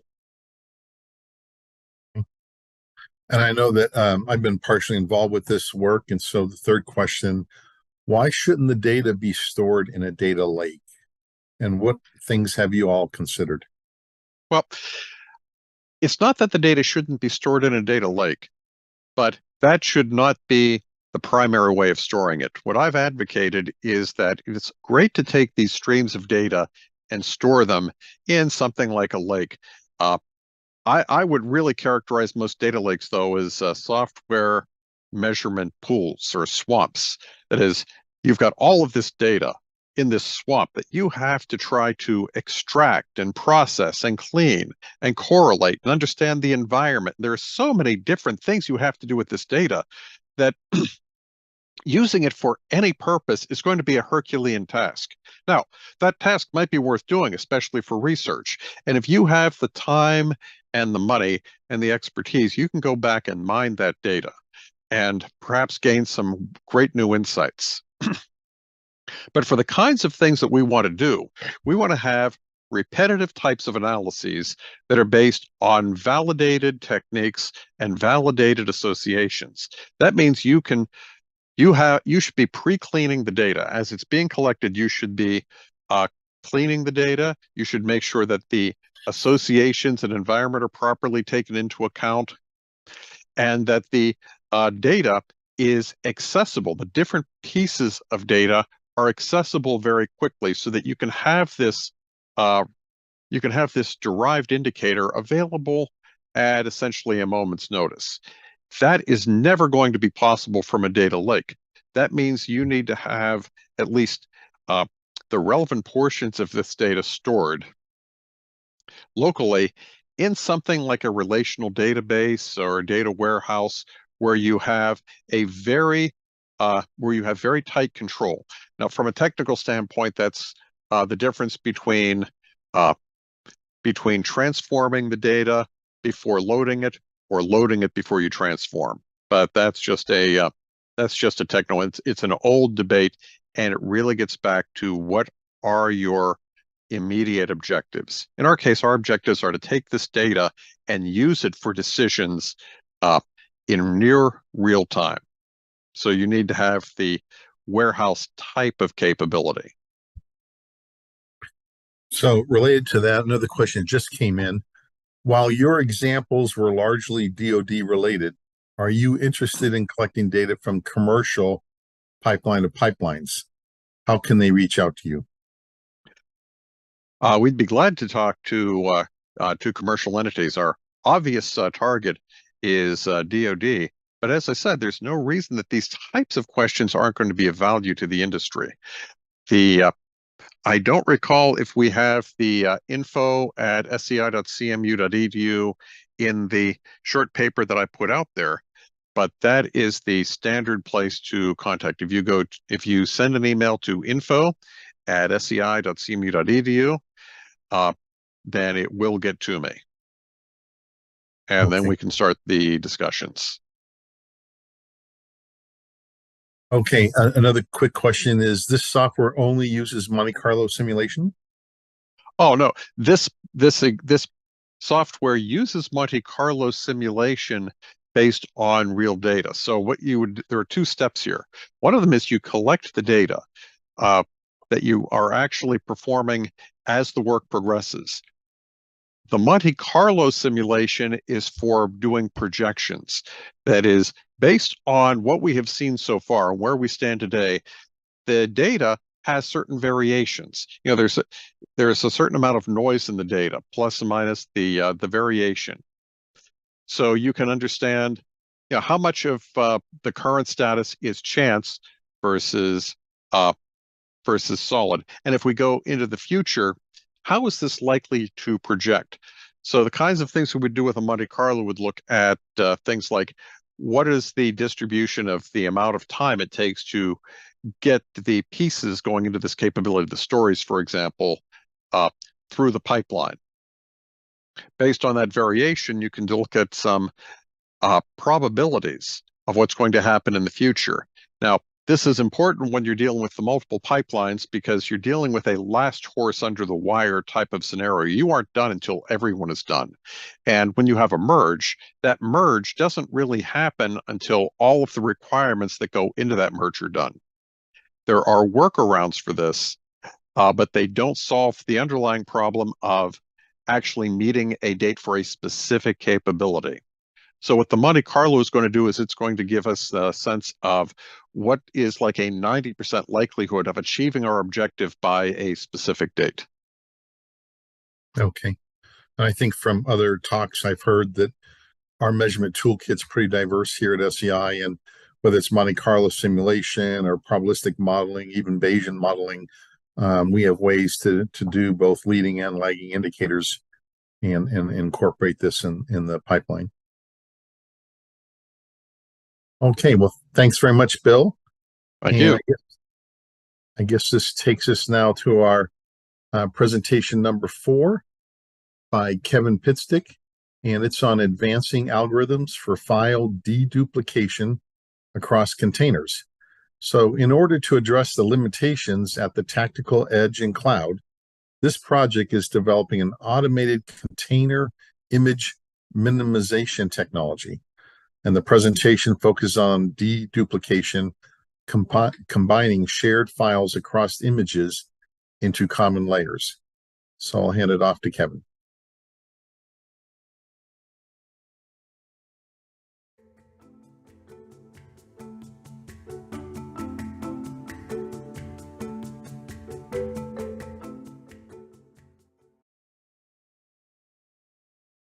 Hi, my name is Kevin Pitstick, and I'm a senior software engineer at the Software Engineering Institute.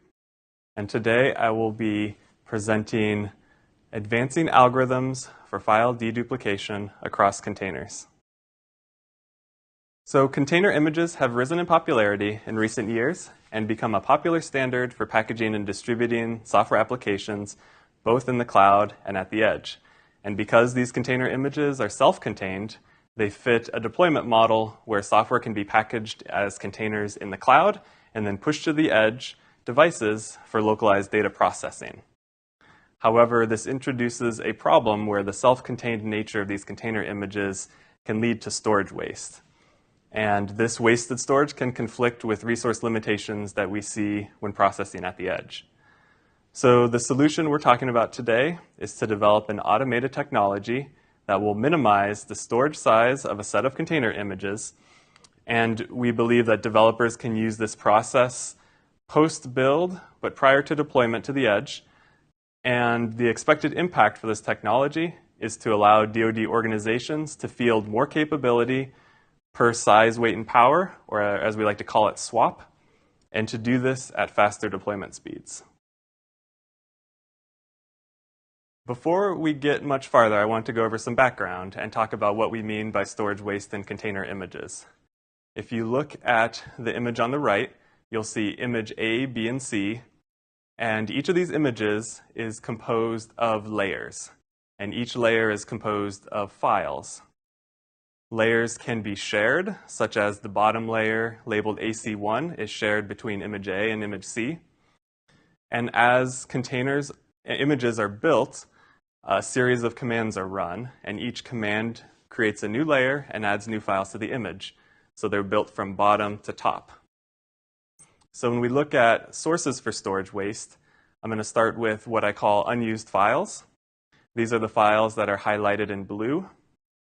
Development files is one example. So when container images are built, usually the developers will need to add development dependencies into the container in order to build whatever the final deployment application is. And a lot of times these development dependencies are left in the image. And so this is a source of waste. Another source of waste is unused distribution files. Whatever base image that the container is using, whether it's an Ubuntu base image, a Fedora base image, or a CentOS base image, these distribution files may or may not be required by the final application, but provide a good building block to start with. And the last case is overwritten files. So if you look in image A and layer A2, there is a file called application.exe, and it is later replaced in a later layer, layer A3, and the container image format does not have a good way of deleting files in previous images, and so that will just be wasted space that will go along with the image. The next set of wasted files we call duplicated files, and these are files that are stored in different layers for different images, but they are not deduplicated on disk. So if you look at the highlighted green files where it says duplicated files, you'll see that base.so in layer AC1 is actually a shared file between image A and C, but it's not duplicated because it's in a base layer. However, you'll see that config.txt is duplicated 2 times, or duplicated once, and base.so is also duplicated in layer B1. So we're going to be introducing some minimization terminology that I'll be using throughout this talk. The first term is pruning, and this is the removal of these unused files. And then the other term is deduplication, and this is the act of combining shared files from multiple images into a common layer, such as layer AC1. And so our solution to this storage waste problem we call the container minimization tool, or CMT. The goal of this tool is to minimize the storage size of a set of container images. And again, as I previously mentioned, we anticipate this to be run post-build, but prior to deployment in a CI/CD pipeline. So if we look on the left side, we have our original images that contain both unused and duplicated files. And then on the right side, we have what would be the expected output from the container minimization tool. As you can see, all of the unused files are removed, and all of the duplicated files only appear one time. And again, the goal is that the applications and images A, B, and C should run exactly the same as they did before as well as after. So for the remainder of this talk, we're going to be focusing on one specific piece of this minimization technology, and that is the deduplication algorithm. The whole goal of the deduplication algorithm is to take all of the images, break them up into their composite files, reorganize the layers for the files, and reproduce a set of images and layers that ultimately reduces the storage costs as well as the network costs of transferring these container images across the network. This method was originally proposed in a paper, Carving Perfect Layers Out of Docker Images, from 2019. And the authors originally structured this as an optimization problem that would minimize the value of a cost function. And we have the cost function shown on the right. There are 3 major components of the cost function. The first is the operational cost. You can think of this cost as the cost of having too many layers within your container image. If you have too many layers within your image, then when you're loading the image at runtime, there is a large operational cost of loading all of those images and composing them. The second cost is the storage cost. This is the main goal. We're looking at, there is a cost for having duplicate files between layers. And then the third cost is the network cost. This is the cost of having too few layers. We could take all of the files and put them into a single layer that is shared by all of the images. But if we were at a point where we need to update just a single application at the edge, then we would have to bring every single file for every single application over as well. So there is a network cost. Now I'm going to talk a little bit about what are the steps in the deduplication algorithm. Again, this is a greedy algorithm, and we're generating a new set of layers for every image. So at the start, we do iterate over each image, and then within each image, we iterate through each file. And the first thing we ask is if the file is already in a layer of the image. If it is, we do nothing, and we go to the next file. But if it's not already in a layer that we've computed, then we go to the cost comparison. There's 4 different scenarios. The first is if we have an existing layer that's probably used, or that's already used by the image that has the file in it, or it's used by a different image but already has the file in it, then we can just add that layer to this new image. The second case is if we have an existing layer that the image is already using, we can add the file to that layer. The third case is we can add the file to an existing layer that's not being used by the image and then add that layer to the image. And the last case is to create an entirely new layer and to add the file to it and associate that with that container image. Once that is done, we pick the lowest cost, we perform that operation, and then we check for more files, and then when there's no more images, then this process ends. An important thing to note here is that there is an order of precedence. So generally, the first case is the most desired operation. So in the event of a tie, we will process them in order of 1, 2, 3, 4. In performing implementation for this algorithm, we ran into a few challenges. The first is that the authors did not release code. They did implement an abstract simplified algorithm, but they were not too concerned with the output of real images. They were more concerned with looking at the algorithm and how it performs. So there was some complexity of creating the final working images as well as getting the images into the algorithm that were not considered. The other piece is that the authors did seem to indicate that there might be some performance issues with the algorithm, but there were no specific benchmarks released on how long it takes to run the algorithm, and that's something we want to look into quite a bit. Getting into the implementation. So our goal is to create an end-to-end tool that performs this algorithm, and so the input to this particular tool pipeline is references to container images. So these are not the container images themselves, but you may point to a Docker registry. You may have an internal organization registry that you can point to. You could even have tar files or the unpacked image on disk that you can load from. But either way, you need to point to the references so that the program knows where to get the images from. The next step is to convert these images into the OCI format. This is the Open Container Initiative format, and this allows us to maintain compatibility whether you're using Docker images or another container image format. Then the next step is to unpack those files to the file system, and we utilize two tools to do this from the open source community. There's Scopio that primarily does the conversion, and then Umochi, which does the unpacking and manipulation of the container on disk. The next stage is to run the deduplication algorithm that we've already discussed. There are a few options you have for optimizing things. You can change the file sorting order, which, as we'll discuss in some of the testing results, is actually very important. There's also an option to allow new files to be added into the container. This is disabled by default as it could change the operation of the final image, but it could potentially add, create a smaller storage size at the end. The next stage of the process is to create the final OCI images and to convert them back to their initial input format. So if you point to Docker images, the tool will create Docker images on the output. And again, we're leveraging those open source tools. And finally, you are left with the deduplicated container images, and the process ends. So now I would like to talk about some of the experiments. The first thing we were interested in was time profiling. So we wanted to measure the effect on the total number of files in the images for the deduplication.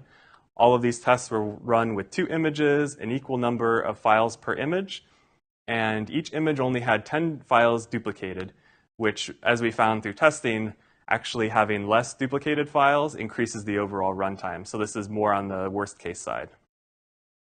As you can see, the time for the algorithm itself ended up being about O of n squared when we did the calculation on that, on the number of files. It also is the stage of the process which takes the largest percentage of time, which is what we anticipated. And we did do quite a few optimizations and reduce the algorithm runtime by about 30 times from our initial implementation. And I believed in some results that are not on the slide, we've actually increased that even further. The next experiment is we're calling the deduplication evaluation. The idea of this experiment is just to measure the ability of the algorithm to deduplicate. So we want to make sure that it's doing the correct thing. And we have 2 images that we generate with a different percentage of duplicated files from 0 to 100%. The total number of files is 1,000 for all the experiments, and we're just making sure that the algorithm works as expected. And because you only have 2 images, it should be possible to achieve 0% duplication, and for all of the cases, it did in fact do that. All right, now on to the exciting ones. We're starting to test with real images. Again, we're doing time profiling and deduplication evaluation on these real test cases. The first test case is ClearML. ClearML is a machine learning platform tool that a lot of people use for experimentation. They have 5 unique images and 8 services, and between them there's around 4,000 shared files, but only 25 megabytes total. And of those shared files, all of them are duplicated on disk. The deduplication process for this ran in about 24 minutes on our server, and we did achieve full deduplication for this experiment. But we did find that if we processed the files alphabetically instead of order of most used, the results were quite a bit worse, and only about 2 megabytes were deduplicated. The next real-world example we want to look at is Stan's Robot Shop. This is an open source container project that shows taking multiple services and putting them together for a single purpose. In this case, we have 10 unique images, and each image fuels a unique service. This particular use case has a lot more files, about 200,000, and most of them, about half of them, are shared files. However, because of shared base layers, most of those files are not actually duplicated. There's only about 700 megabytes of duplication. We found that this use case was deduplicated in about 81 minutes. And again, we were able to achieve full deduplication when the files were processed in order of most used. And again, we saw that alphabetically sorting the files made the results a lot worse, and only 77 megabytes were deduplicated. Okay, so this is what's the point, what's the use case? So who would benefit from this technology? We believe organizations that are deploying containers to very swap-constrained edge systems. So again, that's size, weight, and power. If you have a legacy system like a tank or a ship or something else that takes many years to develop, and you have constrained computing on it, but you want to upgrade to containers, this could be a good use case to eke out and get the most for your storage space. Systems like satellites or drones that are very small and are just in constrained environments could also utilize this. And when would you actually want to use this? So, you could use this anytime, but times when you would get the most bang for your buck would be if you have existing build processes that utilize different kinds of base images. So some of them are using Ubuntu bases, some are using Fedora. You may see this a lot when you have multiple organizations that are writing different containers that get deployed together, which is step 2. You might end up with a lot of duplication between images. And the last case is if you're doing some sort of pruning process, like the other portion of the container minimization tool, or utilizing a tool like Docker Slim or Minicon. The pruning process actually destroys all of the base layers that are shared. And so we found that the duplication actually increases after the pruning process. And why would you want to use the system? So as some of our results have indicated, generally we have seen about 5 to 15% duplication in the container images that are as part of a deployment. And we found that the ability to deduplicate that much storage, and so you could save on storage use as well as update bandwidth by that amount. And then usually after the pruning process, we see as we mentioned, we see the duplication increase. So we would expect more of a 10 to 30% decrease in storage usage for pruned containers. As far as next steps for this project, for the algorithm itself, we would like to look at increasing the speed to accommodate larger sets of images. Since it is an O of n squared algorithm, we found that if you start to process 100, 1,000, or more images, the time really becomes just too much. And so using techniques like parallelization is something we want to consider, as well as optimize special cases. Imagine you're in a scenario where the developers are only updating a single image or a couple images at a time. Rather than having to recompute the algorithm over all the images, we could look at adding an optimized special case to update it more quickly. For testing and evaluation, we want to look at other sets of real-world images. Some of these are already in the works behind the scenes, looking at solutions or systems that have higher numbers of images or files or higher duplication percentage. And finally, we do plan on releasing this code on GitHub and publishing results once we get everything through release review. And here is our team. I want to do a special shout out to Sebastian, who was the lead developer on most of the things you saw in this talk, as well as Brent, who was instrumental in doing a lot of testing for the deduplication algorithm. And thank you for listening to this talk. I will now open it up to questions.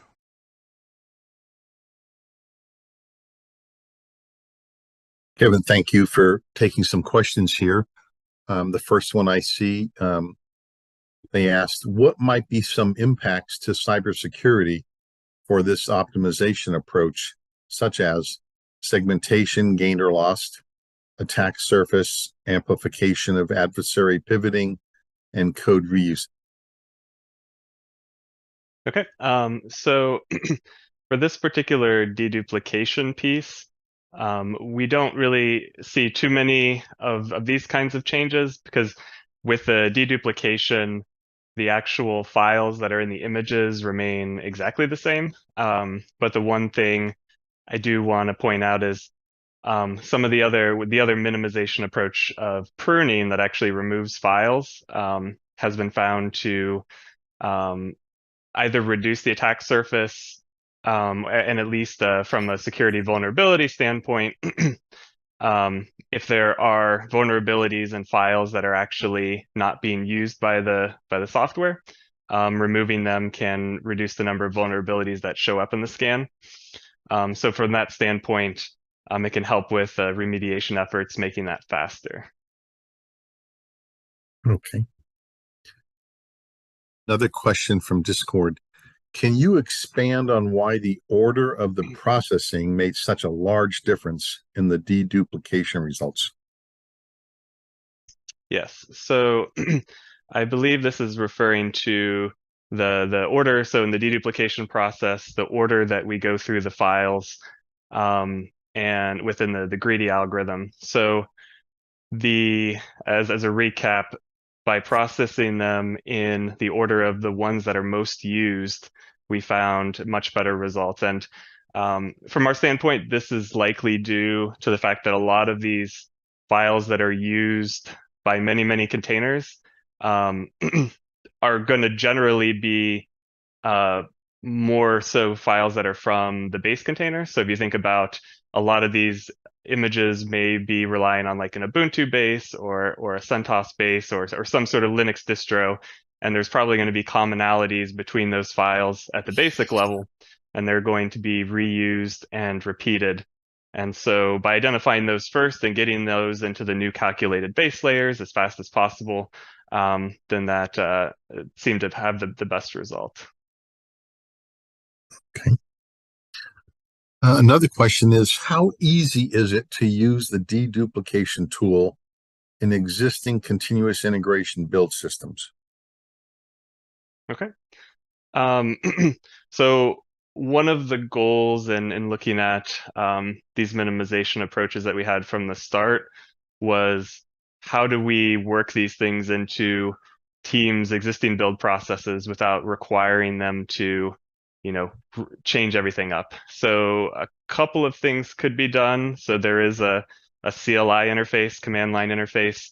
So you could just have, whatever, if you have like a CI process that has a server that runs tasks, you can directly call the CLI.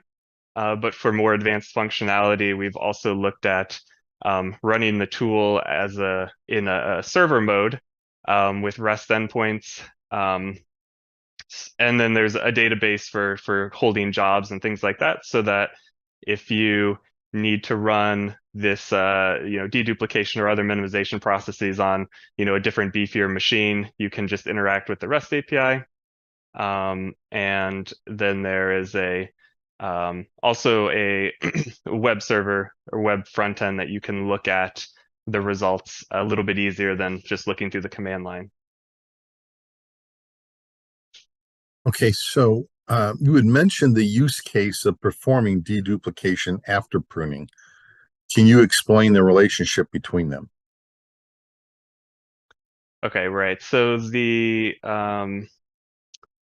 one of the things that we found when this deduplication process is paired with the pruning process, so using, whether it's Docker Slim or any of the other tools out there that do pruning, what these tools do is they'll take all of the files within an image, remove the ones that are not used, and then spit out a new container image that just has one single layer.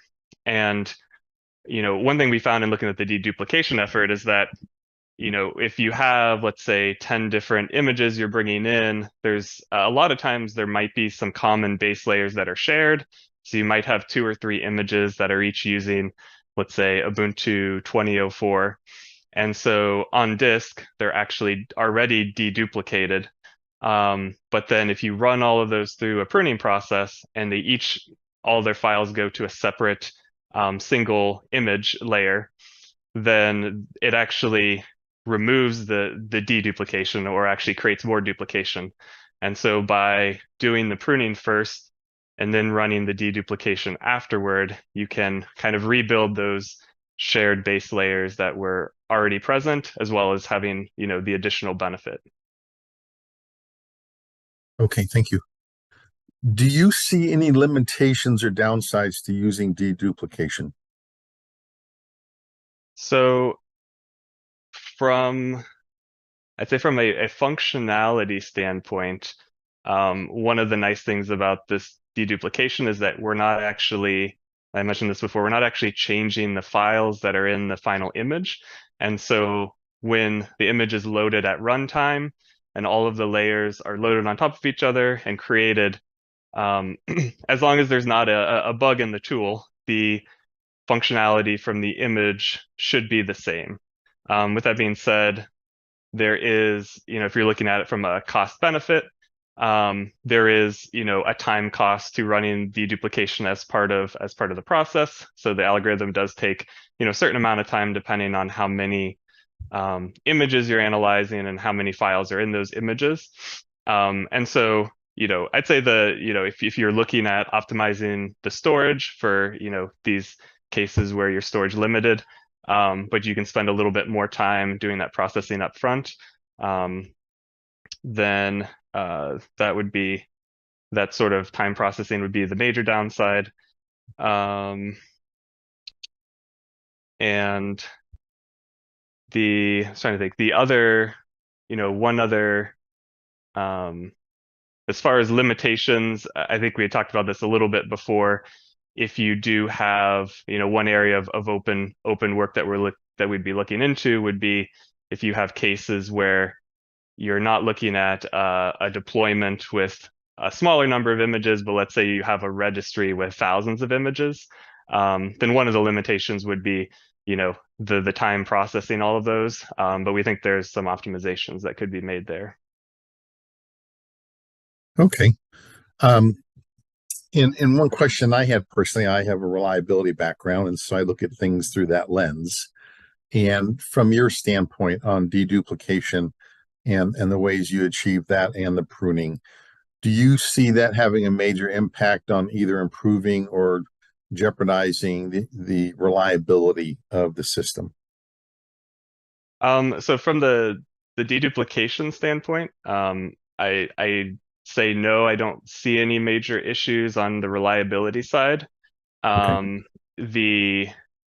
you start to look into, we didn't get into this a lot of detail, but you start to look into the pruning side of things, that does become an issue where if you end up removing files that actually end up being needed, then you could run into issues there, obviously. So that process relies a little bit more on having a more tightly controlled testing framework, so you can make sure that your images get tested post-process, so you can verify the functionality still works. But yeah. Okay. Thank you. I think we've reached the end of our time. We're going to be taking another 15-minute break. And so welcome people to take a bio break, stretch your legs, and we'll see you all back at 2:30 Eastern time.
Hello, I'm Will Creeper.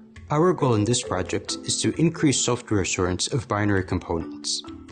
The DoD has a significant amount of software that is available only in binary form. Currently, it is impractical to ensure that this software is free from vulnerabilities and malicious code. It's much easier to work with decompiled code than machine code, so using decompilation has the potential to enable the DoD to find and fix potential vulnerabilities that might otherwise be cost prohibitive to investigate or repair manually. But can the decompilation be trusted? To investigate this question, we created a tool to check whether decompiled code is semantically equivalent to the original source code. We find that existing decompilers often are not semantically faithful. But if you take two decompilers, such as Gija and RetDec, and they agree in the semantics, then the confidence in the semantic accuracy increases significantly. If you are interested in trying our tool, please get in touch with us.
Since 2004, the SEI has hosted FlowCon, a conference focused on using data to defend networks.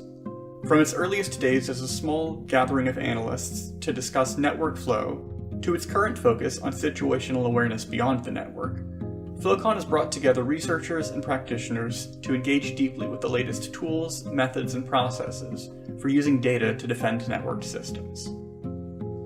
This year's conference will be held from the 9th to the 12th of January in Santa Fe, New Mexico.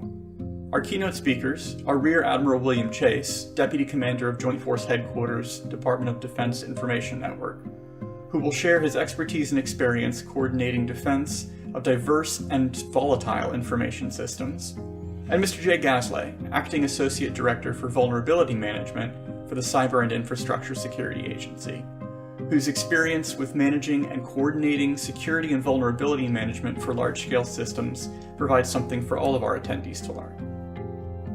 In addition to a slate of research presentations from the Department of Defense Cybercrime Center, Cisco, the Mayo Clinic, Chevron, and more, we are offering open source information security tools training and workshops on emerging web technologies and cloud deployment security.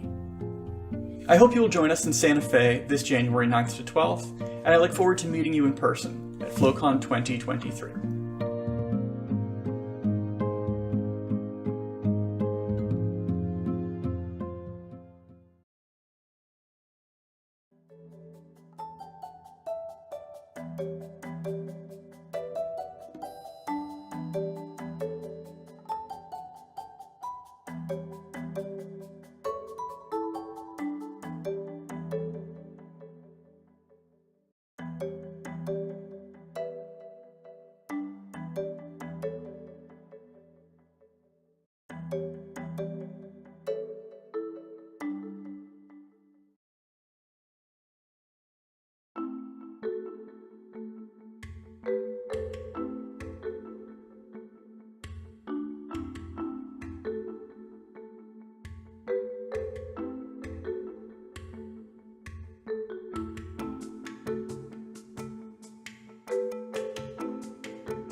Hello, I'm Andrew Mellinger, Principal Engineer in the AI Division of the Software Engineering Institute.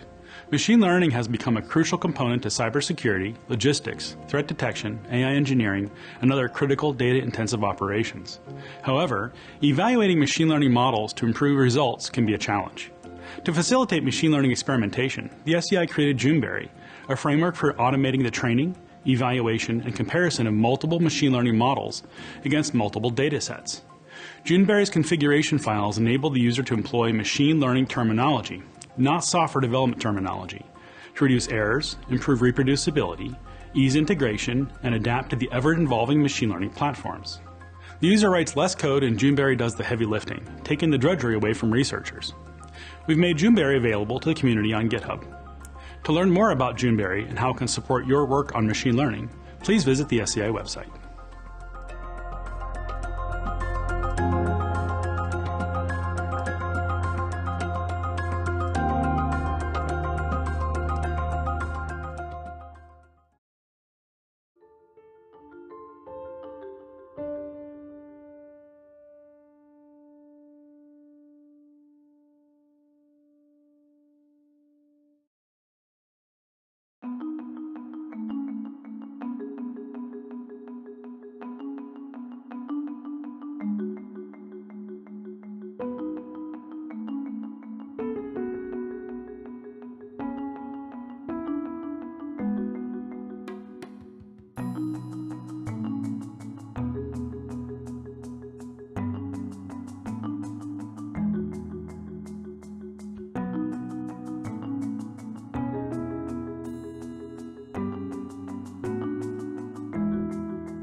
Welcome back, everyone. We are now at presentation number 5 by Dr. Will Cleaver. It's called Semantic Equivalence Checking for Decompiled Binaries. The main DoD relevant problem addressed by this proposed project is software assurance of components available only in binary form. This project is now developing techniques and a tool for determining which individual functions have been correctly decompiled, and 2, salvaging partially incorrectly decompiled functions to produce decompiled code suitable for static analysis and/or repair. I'll hand it off to Will. Hello everyone, my name is Will Kleber, and today I will talk about semantic fidelity of decompilers. The goal of this work is to increase software assurance of binary components. This will enable the DoD to find and fix potential vulnerabilities that might otherwise be cost prohibitive to investigate or repair manually. We estimate that the equivalent of at least 100 million lines of code of binary-only software is in use by DoD. This includes old legacy code, as well as code from contractors who did not originally supply source code. Additionally, analysis at the binary level will enable the DoD to protect against cyber attacks that hijack the build process, such as the SolarWinds attack. This is because doing the analysis at the binary level can find injected malware that is not present in the original source code. In general, it is much easier to work with decompiled code than with machine code. So, teams at the DoD who are tasked with assuring binary code, for them, they might greatly increase their effectiveness by working with decompiled code rather than working at the machine code level. But there is a question, can the decompilation be trusted? We investigate this question in this project. The main technical challenge of this project is to determine which functions in a binary are decompiled to a semantically equivalent form. We work with an existing open source decompiler, Ghidra. Now, existing decompilers were developed for aiding manual reverse engineering. They were not designed to produce recompilable code. So there's a gap in that the decompiled code often has semantic inaccuracies as well as syntactic errors. By semantically equivalent, we mean that on all possible executions, if the two functions, the original function and the decompiled function, if they are giving the same input, then they produce the same output and the same side effects. We use 2 different ways of evaluating semantic equivalence. First is randomized testing, which works for all functions, but it can miss potential counterexamples. The second way is formal verification with Seahorn, which cannot handle certain constructs such as floating point comparisons, but is guaranteed not to miss any counterexamples. A couple of years ago, there was a paper published at ISTA on testing decompilation correctness of C decompilers. Out of around 2,500 test cases, 93% were correctly decompiled by Ghidra. However, they tested only synthetic test cases without input or non-determinism. And because there's no input or non-determinism, testing for semantic equivalence is really easy. You just run both programs and check whether the output is the same. And because there's no input or non-determinism, there's only one possible run of the program. Also, they only checked unoptimized code that did not have any structs, unions, arrays, or pointers. So this was a very limited testing set that they used. In this project, we will use the diagram shown in this slide as our pipeline for measurement and evaluation. Looking at the bottom half of the diagram, we start with the original source code. We then compile that source code with Clang to produce a binary executable. We then decompile that binary with Ghidra, and then we try to recompile the decompiled code that we get from Ghidra. For some functions that are syntactically invalid, Clang will produce an error message. For the other functions, Clang will produce LLVM intermediate representation, LLVM IR. We then check that LLVM-IR for semantic equivalence with the LLVM-IR we get from directly translating the original source code to LLVM-IR with Clang. As our first experiment, we tested the syntactic validity of decompiled code. And as our target benchmarks, we used the SPEC 2006 benchmark suite. The table shown in the slide shows the percentage of decompiled functions that are recompilable, that is, that produce syntactically valid C code. Now, these range a lot. For example, for libquantum, there's only 52% of functions that were recompiled, whereas for MFC, there were 88%. On an average, 71% of functions were able to be successfully recompiled. That is, 71% were syntactically valid C code. Next, we tested semantic equivalence on the same SPEC 2006 benchmark suite. We tested around 1,100 functions that decompiled to semantically valid code.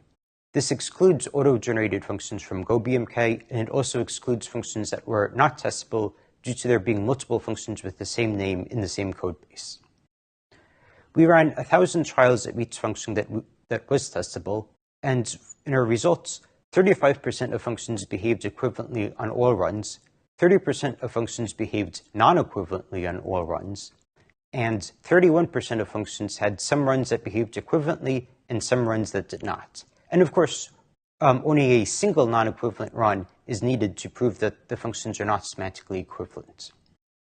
Also, on 3% of functions, our tool failed on at least one run, and in particular, the tool failed to perform loop bounding on the function, which prevented the semantic equivalence checker from working.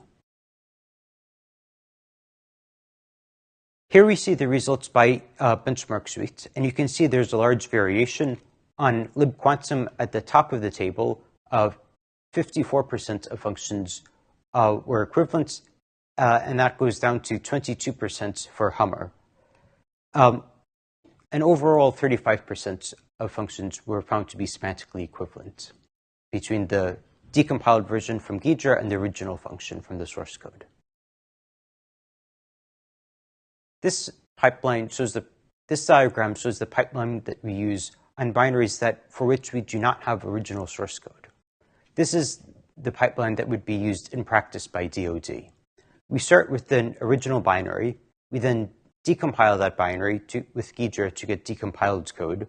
We then recompile the decompiled code with Clang to get LLVM intermediate representation, and then we check that LLVM-IR for semantic equivalence with the LLVM-IR that we get from directly lifting the original binary with the binary lifter such as RetDec. We then filter out the functions that were not decompiled correctly and then perform analysis and repair on only those functions that were decompiled correctly. So our original hypothesis was that the binary lifter, such as RetDec, would be able to serve as a reasonably good proxy for semantic ground truth.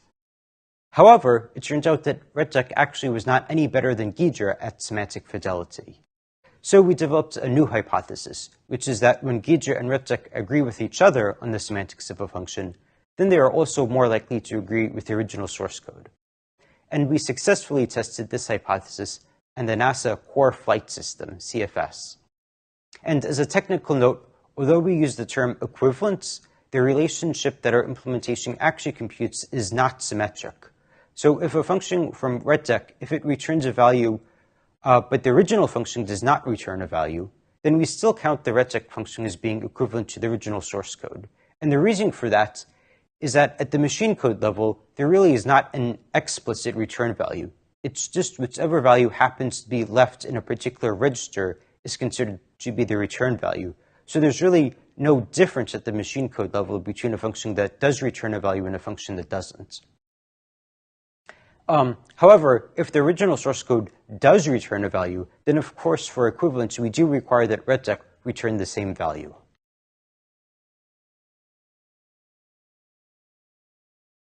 This slide shows the results on the NASA Core Flight System. You can see that Ghidra was able to decompile only around half as many functions as RetDec was. However, the probability that a given decompiled function is equivalent, the probability of a given decompiled function being equivalent to the original source was about the same for Gauge and RetDec, around 24%. And that's pretty bad. I mean, it's around a quarter. But if you look at the functions where Gauge and RetDec agreed with each other semantically, then that goes up by a factor of 3 to 77%. So that confirms our hypothesis that was shown in the original slide, that when Gauge and RetDec agree with each other, they are much more likely to also agree with the original source code. Now I will discuss details of our technical approach. So in the decompiled code, there might be a function where the query is unavailable. For example, maybe the query was not successfully decompiled, and the query might write to memory. And this complicates our attempts to establish an equivalence between the memory of the original function and the memory of the decompiled function. For example, on the slide, we see a function vit hist frame windup. And this function reads from memory, it reads a value from memory, and then it writes that value back to a different place in memory. And then it calls this function vit hist lm state reset. Now, if that highlighted function, if the vit hist lm state reset, if that function is unavailable, then when we try to compare the effects of vit hist frame windup in its original form to its decompiled form, that's really difficult because we don't know what the called function does.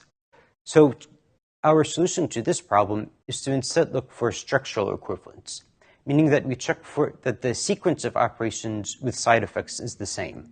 And by that, I include memory reads, memory writes, as well as function calls. Now, this can have false positives in the sense that some semantically equivalent pairs are flagged as being non-equivalent, but it has no false negatives in the sense that every semantically non-equivalent pair is flagged as being non-equivalent. In this approach, we replace memory reads, memory writes, and function calls with logging. Reads and function calls return a non-deterministic value, and of course we have to use the same order of non-deterministic values for the original and the decompiled functions. We also log the return value of the original and decompiled functions, and then what we can do is we just execute the original function, execute the decompiled function, and compare their logs for equality. Here we see an example of the transformation that we use in testing for structural equivalence. On line 5, we translate the memory read into a function that logs the fact that there was a memory read, as well as it also logs the address that is being read from. Same thing happens on line 9, and then on line 11, we log the return value of the function. Here is an example of the log that is produced for an original and a decompiled function. In this particular run, the condition of the if statement evaluates to true. So in the log, we first read the value of the global variable exit value. That's the read. We log the read as well as the address. We then write the new value, the argument to the function, to that global variable. So we record the address that is being written to as well as the value that is being written. And in this run, the original and the decompiled function behave equivalently. So comparing the logs is impractical with existing formal verification tools in the unbounded case, at least using the straightforward approach of non-interleaved execution. So our solution is to bound the number of execution steps. We unroll the loops for a fixed number of iterations, and then we just exit the loop once we hit that bound. Now, there is a problem in that loops can potentially be structured differently in the original versus the decompiled code, and that can give us a false counterexample to equivalence.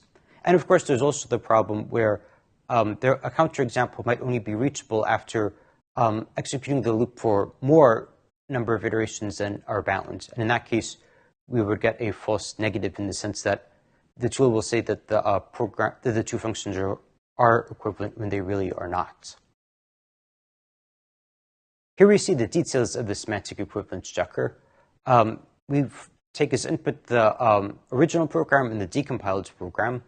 We then perform the abstraction from the previous slides. And we also pair each function of the decompiled code with the corresponding original function. For each pair of decompiled and original functions, we then make a combined program that basically executes both of the functions and compares their logs. And then we either do randomized testing or formal verification. And then we get a result for each pair of corresponding functions. So Seahorn can sometimes formally verify equivalence, but there are also cases where it cannot. And in particular, it cannot handle certain common constructs, for example, branching on the results of a floating point comparison. So in our experiments, we have mostly used randomized testing instead of formal verification. And with our randomized testing, we initialize an array of random values biased towards small values, and then run both the original function and the decompiled function with that array of random values. And of course, the arguments to the functions are also chosen randomly. So in conclusion, decompilers have the potential to greatly help with software assurance for binary code, but existing decompilers often are not semantically faithful. However, if we use two independent decompilers and we require that those two decompilers agree in semantics, then that greatly increases our confidence that the decompiled code is semantically correct. For example, on NASA CFS using RETIC and Ghidra, it raises the success rate from 24% to 77%. And our tool can also be used to measure improvements to decompiler semantic accuracy over time, and hopefully it will also motivate improvements to decompiler semantic accuracy. If you're interested in trying our tool, please contact us at info@sei.cmu.edu. Currently, the tool is distribution D, meaning that it can be distributed only to DoD and contractors, but we are seeking approval to distribute it more widely.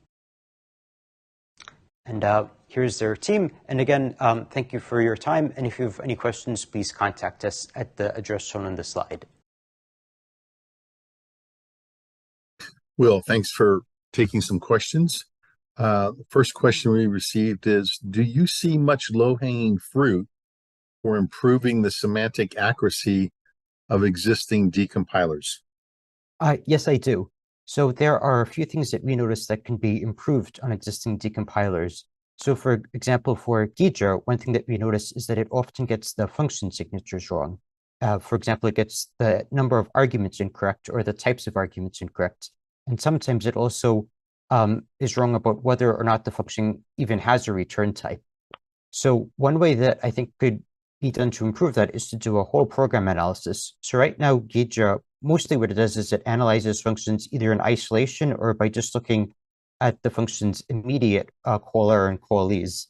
So with a whole program analysis, you can kind of track better the parameters that are passed along, because at the machine code level, the parameters to the functions are not explicit. It's just whatever happens to be in certain registers are passed along to the function as arguments.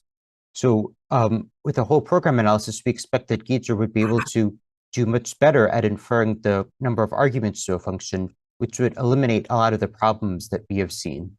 Another thing that we have seen is that Ghidra sometimes gets the types of global variables wrong, and that's also something that should not be too difficult to fix. And in terms of RETIC, one thing that we've seen is that RETIC often is unable to convert certain like newer machine code instructions to LLVMIR. So for example, like the MMX or SSE, SSE2, AVX, those sorts of recent Intel instructions that are sometimes used by optimizer compilers are often not correctly translated to LVM. And that's something that could be done with just an amount of engineering efforts for RETIC. So yes, I do think that there is a good amount of room for improvement that can be done without too much effort for existing decompilers. Okay, thank you. Second question, does your tool work for C++ code or only C code? So currently, we have only tested our tool with C code. We have not tested it with C++ code yet. So for C++, I can see a few potential problems, one of which is exceptions. Now, not all C++ code uses exceptions. In fact, in a lot of projects, there's like a policy against using exceptions because of the problems that they introduce. But in C++ code that does use exceptions, that's something that I know that our tool will not handle correctly, because we would need to handle that in terms of doing the semantic equivalence comparison. We would need to check that like if one function throws an exception, another function would need to throw the same exception, and that's something that we currently do not handle. Another issue is name mangling. So in C++, when you have a name of a function and it's part of a class, the compiler mangles that name to create a unique name. So for example, if two classes both have functions with the same name, the compiler needs to mangle the names so that they are globally unique. And that's something that also I am unsure if that would work with our tool, but I believe that with a little bit of effort, we should be able to make that work, as well as the exception handling. We should also be able to get that to work. So we currently probably do not support C++, but I think without too much effort, we should be able to support C++. Okay, another person asked, what platforms have you tested your tool for? Would it be difficult to make it work on additional platforms? Okay, right. So we have mostly tested on x86 and x86-64, 30. Now, we have done some, and that's also on Linux. Now, Linux and Windows have different polling conventions, but I expect that even though we have done our testing mainly on Linux, I think it should probably also work for Windows. Now, we have done some limited testing on non-x86 platforms. We have tested, for example, on ARM and PowerPC, which are embedded platforms, and our tool does work for those platforms in our limited testing. Mainly, we are dependent on what the decompiler can produce. Since our tool works mainly at the LVMI or R level, basically whatever the decompiler supports, like Geezer or RetDec, if Geezer or RetDec supports the platform well, then we should also be able to. There isn't much that's specific in our tool to the individual platforms. It's basically just whatever the underlying decompiler supports. And Geezer and RetDec, they both support a wide variety of platforms. So although we have done most of our testing just on x86 Linux, we do expect that it should carry over to other platforms. Okay, so in regards to bounding the number of loop iterations, do you have a sense on how much of a problem this poses for causing the tool to miss semantic differences? Right. So there definitely is the potential for the tool to miss a semantic difference. So for example, if the two programs are the same for most of the loop, but it's only like at a very late iteration of the loop that a difference comes up, our tool can miss that. However, I think with most loops, the loops iterate over data that is stored in memory. And since our memory abstraction, since it abstracts away the concrete values that are stored in memory, I think that it should not actually pose too much of a problem in terms of missing differences, because the main thing that's different on different loop iterations is just what data you read from memory. So because, I mean, I guess like our memory abstraction and our loop abstraction kind of complement each other in that aspect, in that the data that we abstract away due to the memory abstraction also improves it makes us lose less information, the loop bounding, because that information is abstracted away. Now, there is still a chance, though, that on some iterations of the loop, that there are changes to local variables where those changes only show up in a later iteration. So that still is a case where where our tool can miss a semantic difference. But I would say that that's the minority of cases. In the majority of cases, the loop is mainly iterating over data that's stored in memory. So for those cases, our tools should not miss any semantic differences due to bounding the number of loop iterations. Okay, thank you. And then maybe popping up a level in detail, I wanted to ask you, after reading more about your project, have you had equal interest from both DoD programs in this technology as well as the commercial side, or is it more just one or the other? I would say in general, it's been more of DoD that has expressed interest. I mean, I guess DoD, I guess, has a bigger threat in terms of the binary level, because they, for example, other countries have more resources. Like if China wants to attack DoD, then that's something that needs to be, I guess, defended against a lot more than just like a random like hacker trying to attack a commercial company.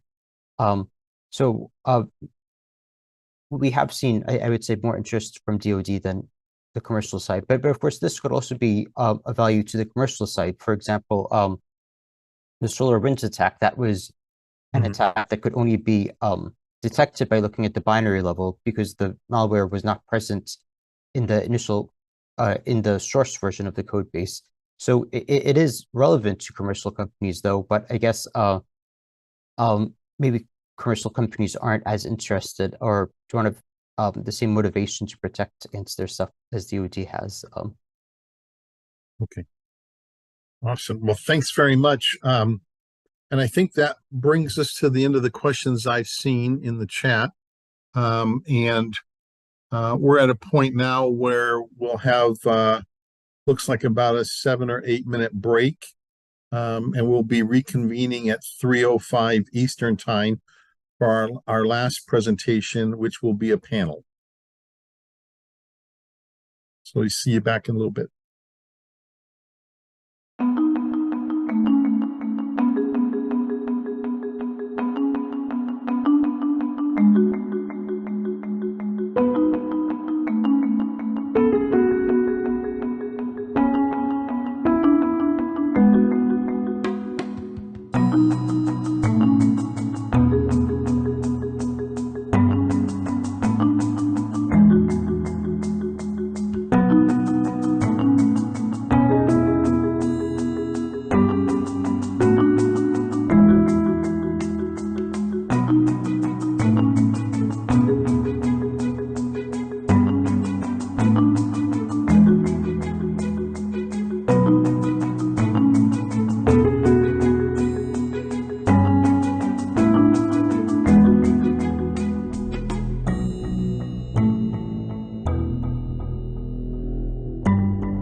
My name is Carol Woody, and I'm a principal researcher at the Software Engineering Institute at Carnegie Mellon University. I lead the team developing the Acquisition Security Framework. Our framework is a collection of leading practices for building and operating secure and resilient software-reliant systems. We have seen that today's systems are increasingly software-intensive and complex, with a growing reliance on third-party technology. Through reuse, systems can be assembled faster with less development costs. However, there is increased risk with this approach. Our framework is designed to proactively enable security and resilient engineering across the acquisition and development lifecycle and provide a roadmap for building these qualities into a system through effective process and practice collaboration. The dual focus on practice and process creates an efficient and predictable acquisition and development environment, which ultimately reduces mission risk and deployed effective systems. Within an acquisition, program management establishes the governance for supply chain risk and supplier management structures and supports the relationships between the program and supplier. Engineering integrates the supplier components and tools, services, and capabilities within a system under development. Too many organizations try to separate each of these as if they operated independently, but effective supplier risk management requires close collaboration. Using our set of integrated practices across the system lifecycle, programs can acquire, develop, and operate complex software-reliant systems that are better positioned to achieve mission success.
Welcome back. This is Bob Stoddard, and we have our sixth and final presentation for the day, led by Dr. Carol Woody on developing the acquisition security framework.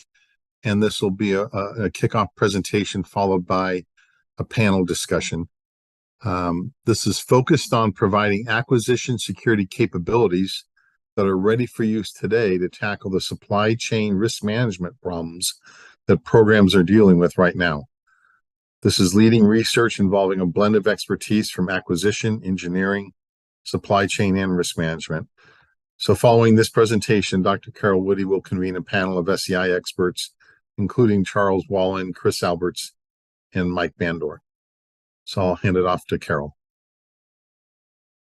My name is Carol Woody, and I'm a principal researcher in the CERT division of the Software Engineering Institute.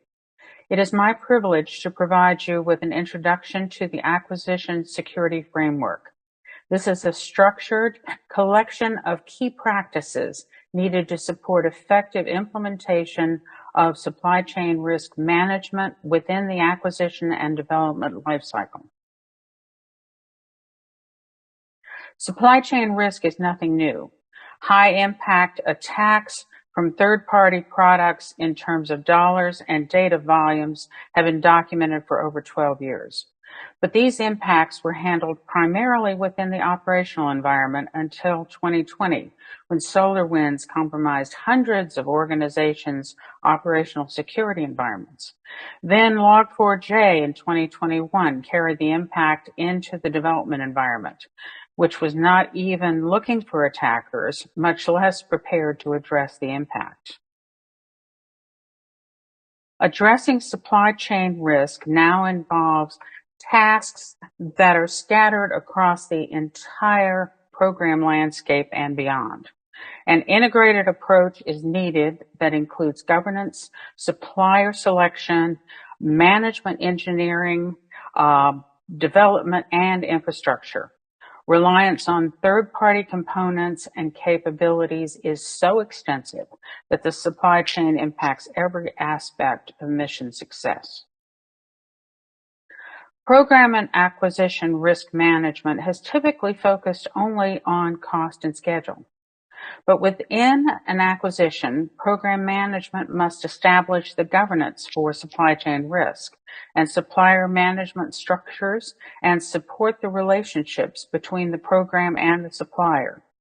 Engineers integrate the supplier components, tools, services, and capabilities into the system under development. Suppliers cannot be considered trustworthy just because they are not foreign owned. Every supplier relationship must be appropriately bounded and managed. Information from security documents, such as the Program Protection Plan, must be tuned into effective practices that are pervasive across all participants in the supply chain risk management activities. We are fielding increasingly software-intensive, complex systems with a growing reliance on third-party technology. Through reuse, systems can be assembled faster with less development cost. However, for most organizations, practices and decision points critical to monitoring and managing these third-party interactions are scattered. Increased collaboration among those sharing responsibility for third-party technology is critical to effectively manage supply chain risk. Our framework is designed to proactively enable security and resilience engineering across the acquisition and development lifecycle and provide a roadmap for building these qualities into a system through effective process and practice collaboration. Acquisition Security Framework is a structured collection of leading and widely accepted practices needed to support effective implementation of supply chain risk management across the lifecycle. There is extensive guidance of what should be done, but actually integrating it within the lifecycle is not a trivial matter. We have blended research from three major focus areas: software engineering management, operational risk and resilience, and cybersecurity engineering. Starting in 2010, we were seeing gaps in practices used in third-party technology acquisition. Missing and poorly coordinated practices in supply chain risk management, program management, and engineering were leading to critical mission risks. This timeline shows you the major groups of research and the specific research elements that we have linked together to create the acquisition security framework. So what is this? It's essentially 6 areas of major practices. We have focused our initial attention on building the practices for engineering lifecycle and supplier dependency management, because these most closely aligned with our prior research, and we have leveraged this work. Then within the SEI, we have expertise in the other areas, and we have been assembling these and have completed program management and support. The other 2 we will be working on the remainder of this calendar year. The framework is structured into practice areas, as I showed on the previous slide. These are further divided into domains, which represent critical areas of concern that must be addressed for effective consideration within each area. And then each domain has goals and specific practices that are grouped under each goal. This structure was successfully used in the capability maturity models that SEI developed in the past. And there are aspects of maturity within each domain in the acquisition security framework. And we plan to codify those as our research grows. The next 4 slides will give you a summary view of the goals for each of these completed areas. For program management, as you'll see, we have 6 goal areas that are grouped within program planning and management and requirements and risk.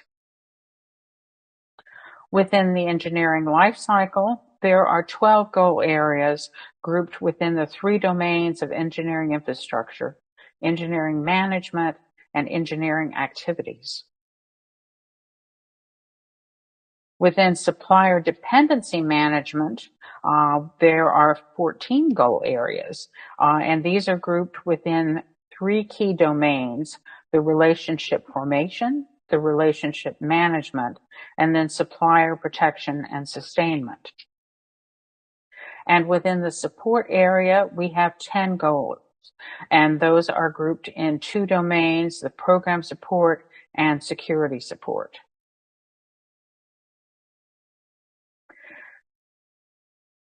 Here is one of the goal areas for the supplier dependency management practice area and its related practices to show you an example of what we have structured. Each practice is framed as a question for organizations to identify and assess what they are doing to address this goal and determine its sufficiency. By evaluating the ways in which the practices are addressed to meet the goal, each program can identify potential gaps that would represent risk for that specific practice area. In summary, we are working with programs to apply the framework and have successfully used it to identify gaps in current practice. Each program has its unique organizational and governance structure, as well as unique supplier requirements and third-party components. But within each organization, these practices must be done somewhere. So we have to identify who's responsible for addressing them and then make sure that they are being performed. I've also included here a link to a white paper for further information, and there's a resource slide at the end for further information. Now I'd like to introduce the team that has been working on this framework.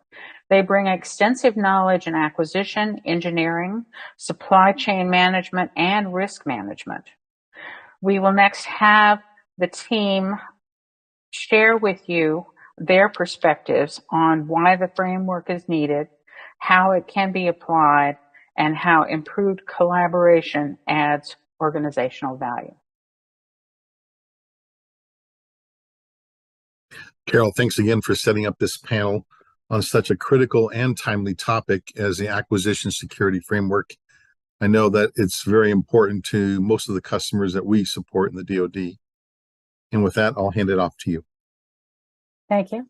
Hopefully we have piqued your interest in learning more about the framework. The rest of the team is here to share their unique perspectives as well. Chris brought his experience in security engineering and risk management into the framework. Chris, would you like to share your thoughts with us? Sure. Thanks, Carol. So I thought I'd start with a little bit about my background. As Carol said, engineering is a key part of my background. Those are my degrees are in engineering. And when in my early career, I was working in systems and software engineering.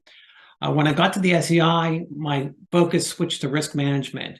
I started with program risk management and worked there for a few years, and then transitioned over to operational security risk management, where I worked for the better part of a decade in that area.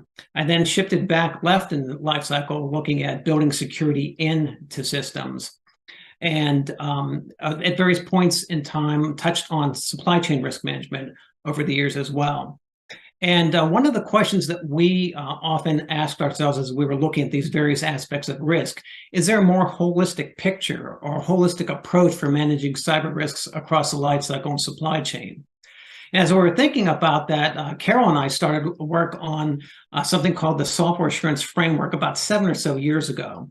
And that was looking at engineering practices and looking at integrating security and resilience into a program's existing engineering practices across the life cycle. And we did some piloting of assessments against that, several assessments over the course of a few years. About that time as well, I was supporting Charles and some of his work on external dependencies management, which looked at resilience practices for suppliers and third parties. And so Carol and Charles and I and another colleague of ours got together and started talking about a conceptual framework that became the initial ASF paper that we produced. And then what we were doing there was kind of combining the engineering perspective from the SAF with the supplier perspective from the EDM into one broad framework. And so with that, and the conceptual part of that, we did that about 5 years ago. In the past couple of years, we started building out the practices. And Carol and Charles and Mike and I have been building those out for a couple of years now. So that's kind of a little bit of history and of my perspective, what I brought to the ASF. What I wanted to switch over to now, or change a pace a little bit, and talk about a couple key themes that are within the framework: integration and collaboration. When I look at the ASF, to me, is a risk-based framework. It looks at managing security and resilience risk across the life cycle and the supply chain. The interesting thing about risk management from my years of working in this area is that risk is actually performed by many groups across a program. It's extends into the supply chain. So it's not done by one person no one is kind of in control. It's a distributed process. And we've kind of taken that approach in this model. We've distributed risk across all the practice areas. And then we've added additional practices with respect to integration and collaboration. We provided practices for integrating and coordinating risk management activities across the program, and for ensuring that risk data are properly communicated across the program and supplier teams. And so this whole idea of distributed risk management, I think, is a key aspect of the ASF. And then in the couple minutes I have left here, I wanted to touch on one other topic, and that's applying the ASF. The one thing about it is that it's a fairly big model, and I kind of think that a lot of people who are focusing or applying this model are going to have a tough time maybe wrapping their arms around it initially. And so we're looking at coming up with ways for prioritizing practices. It's not always a clean mapping. If you're interested in building security and resilience into your engineering practices, for instance, there's that one part of the model that's the engineering life cycle, and you would want to focus there. But as I said, it's not always that clean. And so one of the things that we're doing is coming up with ways of developing use cases that people will be able to use to help them prioritize practices. The way I like to look at this is it's kind of like putting a prism on the framework. So you filter out the practices that are not relevant to the use case, and then you can focus on the key practices that are important to the problems that you're trying to solve. So we're just starting on that work, but we think it has a lot of promise. And so we'll be fleshing out some of the details and doing some piloting in that area. And then the other near-term task we're going to be doing is working on completing the framework and building out the last two areas. And so with that, Carol, I will turn it back to you. Great. Well, let me transition over to Charles at this point. Charles, you were bringing in the supplier risk management perspective, and we appreciate that. Yes, thank you, Carol. So I wanted to give you a little bit of my journey to getting to where we are today, working on the ASF. So I was responsible at a global financial organization to do governance of suppliers. And we had a few compliance issues and so forth, but it was an area that really had been overlooked. At the time, I was working with a whole group of financial organizations that were suffering from the same challenges, trying to get suppliers on board with cybersecurity. They were more interested in providing services and trying to get the deal than they were worrying about our security. And while we were very reliant on those suppliers, often they looked to us to kind of show them how to do supplier work. And so we reached out a consortium that I was managing at the time, the Financial Services Technology Consortium, to Carnegie Mellon and said, hey, let's build a better framework, a new mousetrap for doing cybersecurity. And our motive really was to try to build this framework to give to suppliers as kind of a roadmap. Here's what you have to do cybersecurity well. And that ultimately, that work, we began the work in 2005, and it led to what is now called the resilience management model. So it really, the resilience management model, while it isn't a supply focused thing, really had its early genesis in our desire in financial services to do a better job in managing our suppliers. And by the way, it helped us as well. As Chris pointed out, we've been using supply chain stuff for quite some time in partnership with Chris and Carol, and we used the resilience management model to kind of jumpstart some things that we were doing on supply chain. And we also have done some work at Carnegie Mellon. Once I joined the organization, we built a thing called the External Dependency Management Assessment. It was something that we were going to use to assess suppliers in partnership with the Department of Homeland Security. And we did a lot of work with that to try to figure out how could we apply it possibly to some of the stuff with software. It was a bit of a journey, and we started looking at what was necessary for software given its growing role and the incredible importance of suppliers in building software. What could we do to leverage some of that work to build a better framework? And I guess it was about 2017, Chris, we wrote the article about some ideas combining the resilience management model concepts with the external dependency concepts that we had developed with some of the frameworks that Carol and Chris were working on. So it's sort of coming at it all from a very different perspectives. We had the benefit also of working with Department of Homeland Security and having done assessments of around 500 critical infrastructure organizations using the external dependency assessment. So we had a lot of good information from field work that we could leverage.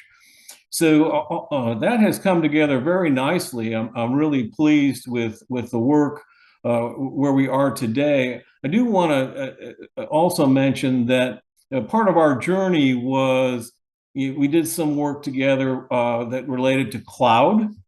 and we realized that some of the outsourcing work going on with cloud and systems of systems there was potentially problematic and needed to have some better guidance.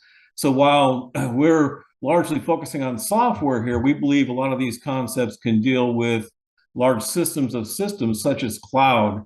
And the core issue is really the fact that suppliers need to have a little bit more oversight, and you need to work more closely with suppliers to really be effective in managing cyber risk. And what I mean by that is suppliers can't be perceived as the outsiders. They can't be perceived, you can't work with them as they're not the enemy. They're not somebody that you always want to be competing with. You want to collaborate with them, because there's really three ways that you can put in controls with your suppliers. You can put controls on your side. You can get the suppliers to put controls on their side, or you can collaborate together to put controls in place.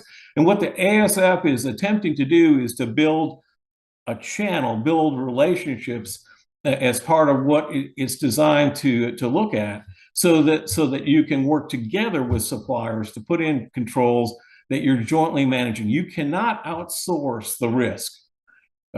People buying software, people outsourcing services to suppliers, you can't outsource the risk. So if you can work together with suppliers, that's the key.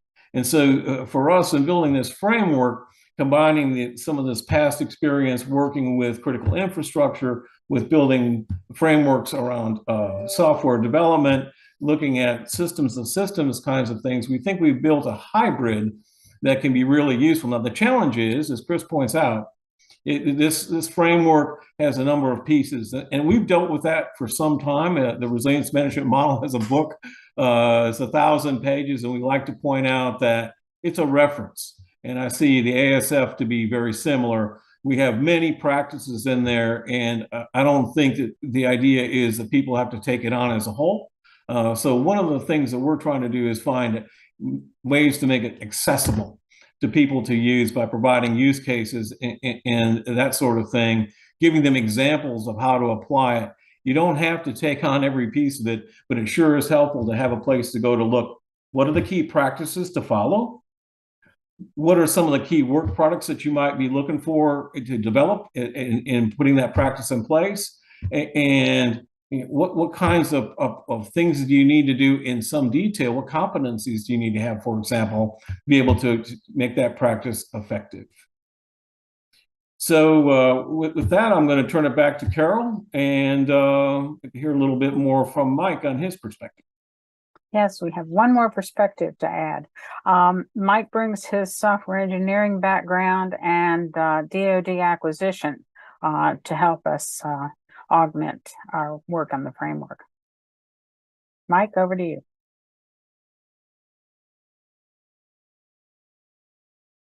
Here we go. Thanks, Carol. I'm a later add to this project than everyone else. I've worked as a career software engineer, both active duty and then with the SEI, as well as getting a lot of acquisition experience. So I come with a slightly different perspective on where the framework is evolving and how it's heading to be applied. A lot of cases, also with the background in process improvement, people think, oh, this is another maturity model. So no, it's not. It is, as Charles said, it's a way to get you thinking about things about, okay, project management, this particular, have you given thought to such and such, how you're handling the cybersecurity or the resilience or the risks based on it? The whole idea is to get you thinking about this much earlier in the acquisition of the system than you normally would, because if you're thinking about it much later when it goes into production, there's a lot of decisions that you made earlier that had you thought about it early, you may have made a different decision at that point. Also part of what my role is, again, given my deep background with the Department of Defense and the Air Force, is to make sure we've got the language. So when I say an acquirer or procurement or acquisition, it has a specific meaning, and to make sure those meanings are appropriate, conveyed in the context of this particular framework that we've developed. Back to you, Carol. Fair enough, but I'm not going to let you off the hook yet. We've got one question that you need to help us with, and that is, isn't cybersecurity already addressed in a lot of things that are happening with DoD acquisition? Where do you see this as being an important addition? Good question. Where I see it, it's a yes and no answer. So yes, there are things like the RMF. There is a cybersecurity strategy. There's elements within a program protection plan if you're doing all DoD type acquisitions. However, as I said earlier, by the time you're thinking about this, you've already made some decisions with the path that you're taking for the acquisition that, had you thought about those a little earlier, that you might have had a slight vector change or rethought some things. And there are some things that by the time you get to answering those, like in a cybersecurity strategy, that it may be too late, that you have to mitigate a certain activity or a function that's there, rather than I would have designed it a different way, or I would have gone a different way with the supplier that was having some cybersecurity issues or inducing some risk into the system. Fair enough. Chris, let me turn back to you. What do you see that differentiates ASF from other supply chain risk management models that you've been exposed with? Yeah, so one of the key differences to me is this idea of how we kind of brought together the two perspectives of engineering and supply chain and supplier dependency management.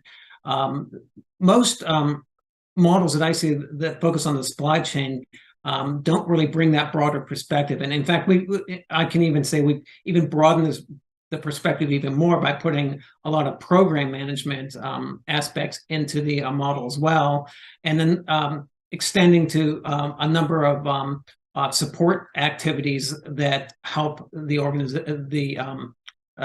program as well. So that it's kind of the idea that we're doing. It's definitely a supply chain is an integral part of the model, but it's not the sole focus of the model.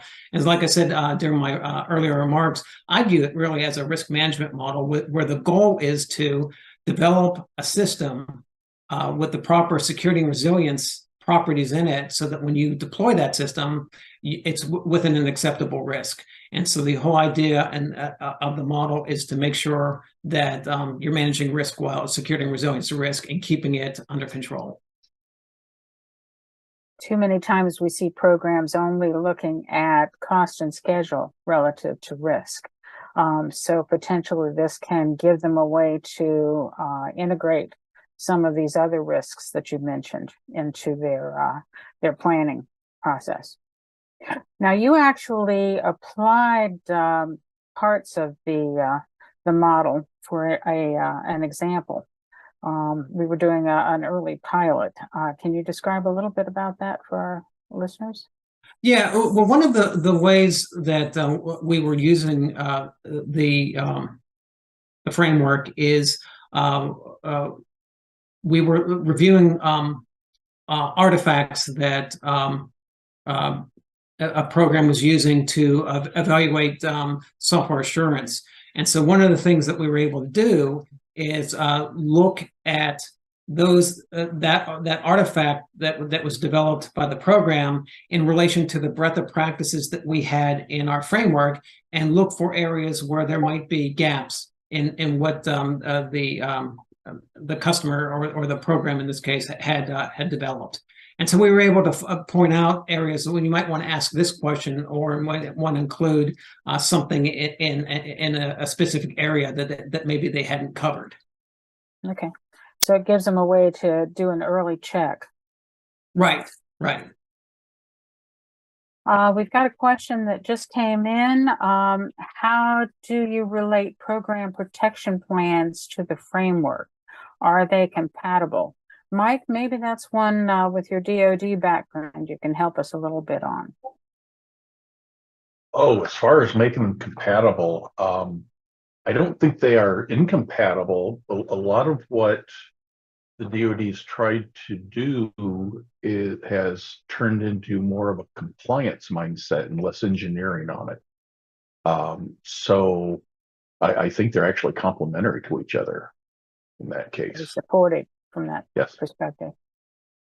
Yeah, Carol, the one thing that I would add to that is that, you know, what we're defining are good practices across the life cycle. And so if you're following the protection plan, building a program protection plan, you should be doing, applying those leading practices. And so I think they're very compatible, as Mike said.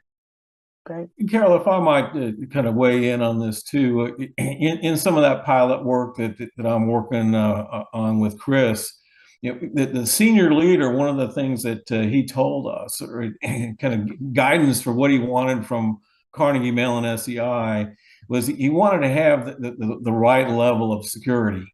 And relative to program protection plan or any kind of security situation, cost and resourcing is important.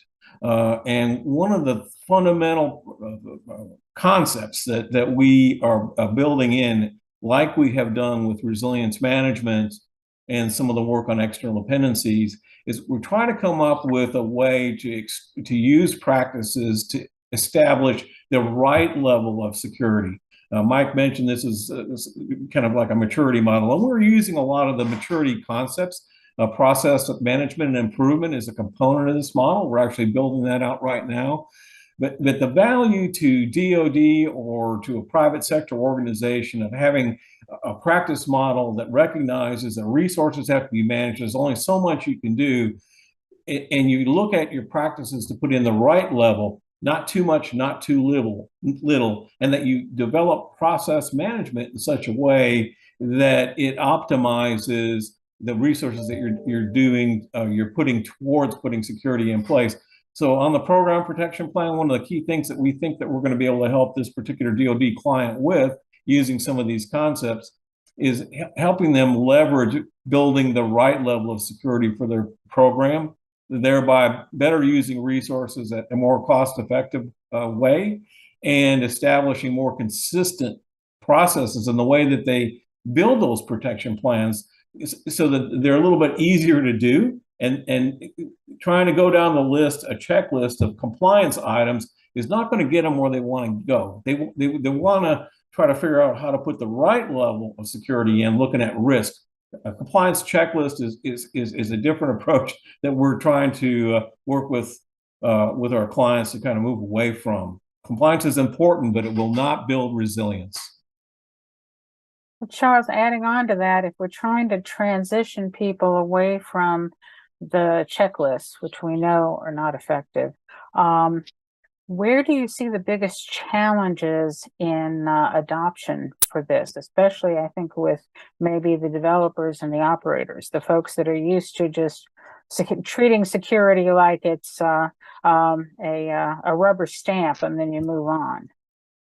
I think the big challenge, and we've faced this for years, is the fact that some of the approaches that we're suggesting are different, and we have to work carefully with terminology. Mike mentioned that earlier. You know, we have to use language that they're familiar with.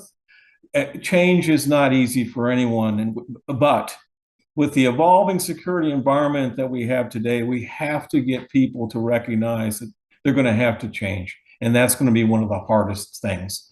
And one of the things that also I think is problematic is that there are a lot of walls, stovepipes, if you will, that have been built in organizations, whether we're talking about DoD or private sector organizations, stovepipes between operations and development, stovepipes between groups. I mentioned in my earlier comments about we can't be treating our suppliers as outsiders or as folks that we have to work collaboratively with them. And so building that culture of collaborating and doing things in a slightly different way is our big challenge.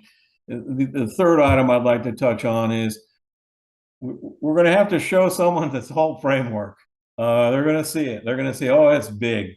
and there's going to be this pushback of, oh, there's just too much there. We can't take this on. And we're going to have to do a really careful and good job of articulating, no, you don't want to take on the whole thing, but you want to focus on the areas that you think are a priority based on your risks potentially. It's a good way to do that, and take on aspects of this framework where it can bring you benefit. Treat it as a reference book.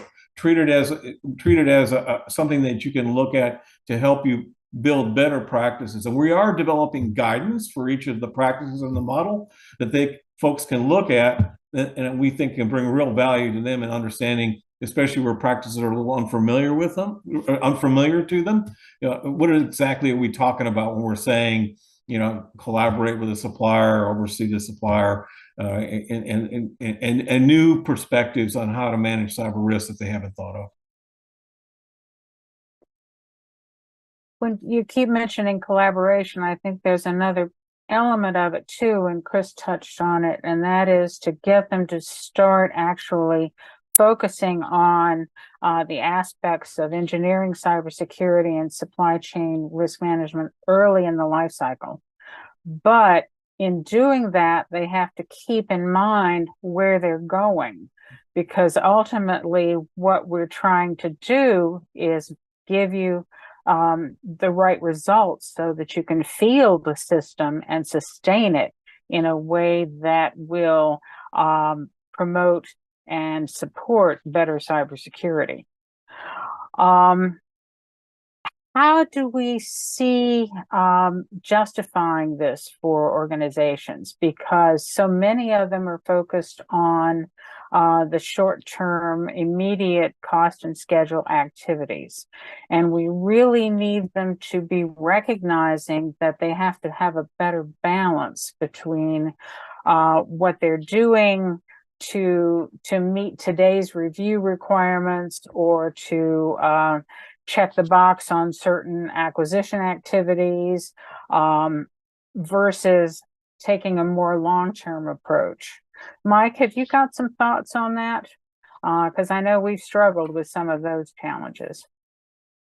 Yeah, that's always going to be a challenge regardless of the organization, Carol. Like I said, we've taken the approach, although this looks like other frameworks and models and the way we've structured it, it really is a buffet. If you've got a problem in a certain area, use it as the reference, like Charles said. Figure out, okay, have I addressed these? Oh, here's something I may not have thought of in the way we worded some of the questions to help them out with their cybersecurity and supply chain risks. That it's going to take a little bit of time. Use it as a companion to whatever you're currently doing to further beef those activities up. And recognize that every activity can be expanded, improved, and refined to better address some of these major risk areas. Any other thoughts that we've got? Charles, I know you've had a lot of experience with the external dependency work that you mentioned, and you've done a lot of exploring of how we can improve on some of that, because that work did not really integrate with engineering and system and software engineering. Have we hit the mark on that from your perspective? Well, it's an opportunity for sure. One of the biggest challenges that I think we've faced in the past is that there was a missing piece to the work we had done on external dependencies and resilience management, and that was some of the detailed engineering aspects. Those were a missing piece for us.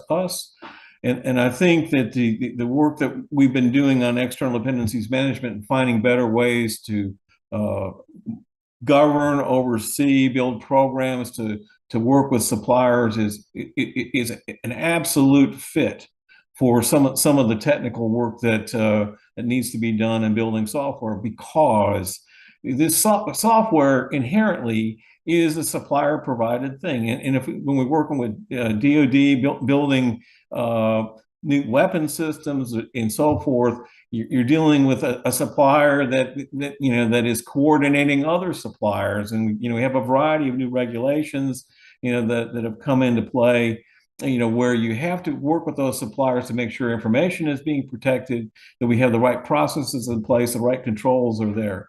Historically, I think we've tended to bolt that stuff on later or overlooked it completely. So I think that this framework, by virtue of the fact that it has combined some of the recognition that we have to shift left, and what I mean by that, we have to establish our requirements earlier, and they have to be done collaboratively with our suppliers. And we need to work together over the whole life cycle of the build of software to bring the various players together to integrate cybersecurity in there, not to build perfection, but to build something that's effective. And the benefit of building it in up front is it's wholly cheaper and works a lot better. I think people sort of bought into that concept, but some of the lessons that we've learned in building the external dependency management work that we've established is this idea that it's about relationships, it's about communications, it's about measuring. And there's a term that we haven't really brought up previously in this discussion today. Carol mentioned a plan. Working with suppliers to build a plan on how they're going to engineer and develop software. We're looking closely at some DevSecOps methods and so forth. So we build a plan and then measure how we're doing against that plan. And many of our practices have embedded in them, in the ASF, these concepts. Is requirements, planning, collaboration, relationship management, and then making sure that you're reporting out what risks that you're facing, and those risks have to be shared and managed across the whole program.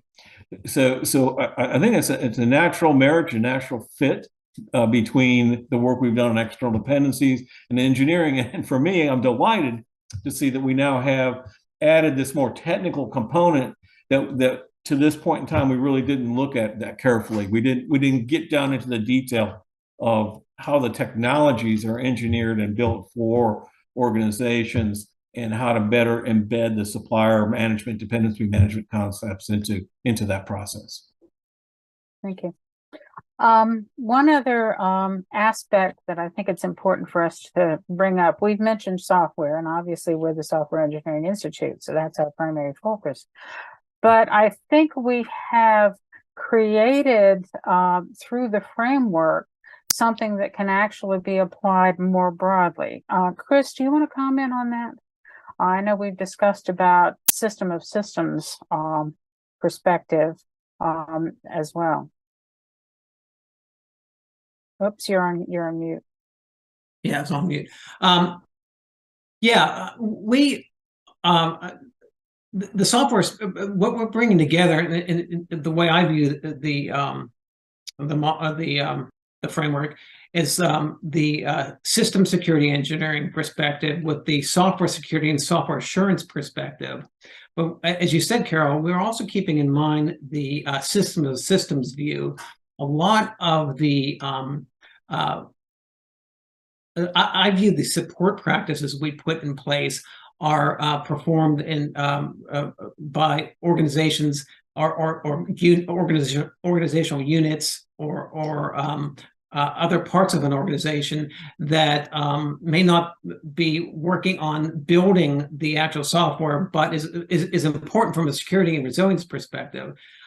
So, for instance, if you're looking at something like an organization's asset management capabilities, those have a big influence on the ability to do something like software bill of materials, which is an integral part of what we're looking at in when you're bringing or integrating a software together. So I think that when you look at the broad picture, we're looking at the systems view, the software view, and the system of systems view, and which ties directly into that supplier focus that we have, and kind of putting that all together. So the very one of the things that that we've been saying, we haven't really touched on it in this discussion, is that we're focused on, we've started one of the key principles as we're putting this framework together is we wanted to help organizations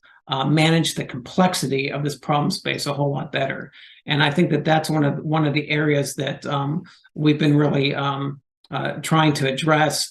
And Carol, your question hits it right at it, because it's not just software. You look at the software, how it supports a system, how that system supports the mission, how other systems support the system that you're acquiring and developing. So it's a whole ecosystem.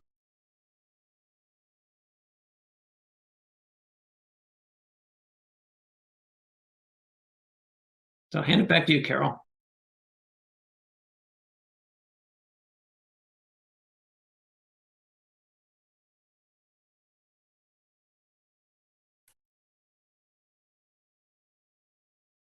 We may be having technical problems here with Carol's connection. Oh, there she is. I'm back. All right. Everything froze for a minute, so I knew bad things were going to happen. One other area that might be worth connecting, Chris, tied to what you were talking about, is from a DoD perspective. Mike, acquisition in the DoD is not straightforward. It's multiple layers, and potentially you can talk about how the framework might help there. Yes, as you've noticed, the terminology is a lot different. So we've tried to be very careful. You notice Charles has been talking supplier. In this case, we're not talking a prime contractor, a subcontractor, somebody providing piece parts to a program. We're talking whoever's on contract to provide something that is either going into something else or it is that something. So looking at that, we've tried to word it so, do you have visibility into all those organizations and how they fit from a cybersecurity and resilience and a risk standpoint in the aggregation of all those products together into a single end product? I think we've touched on the range of perspectives I wanted to make sure that we were covering. There's also a background of information that I wanted to make sure that we shared as well, and that is that we're working on documenting all of these pieces. Charles mentioned guidance. We've got a white paper that we produced that you've got a link for in the presentation. Last week, we just released a technical note that covers the specifics on the practice areas that we have completed. So that's 4 of them. And we'll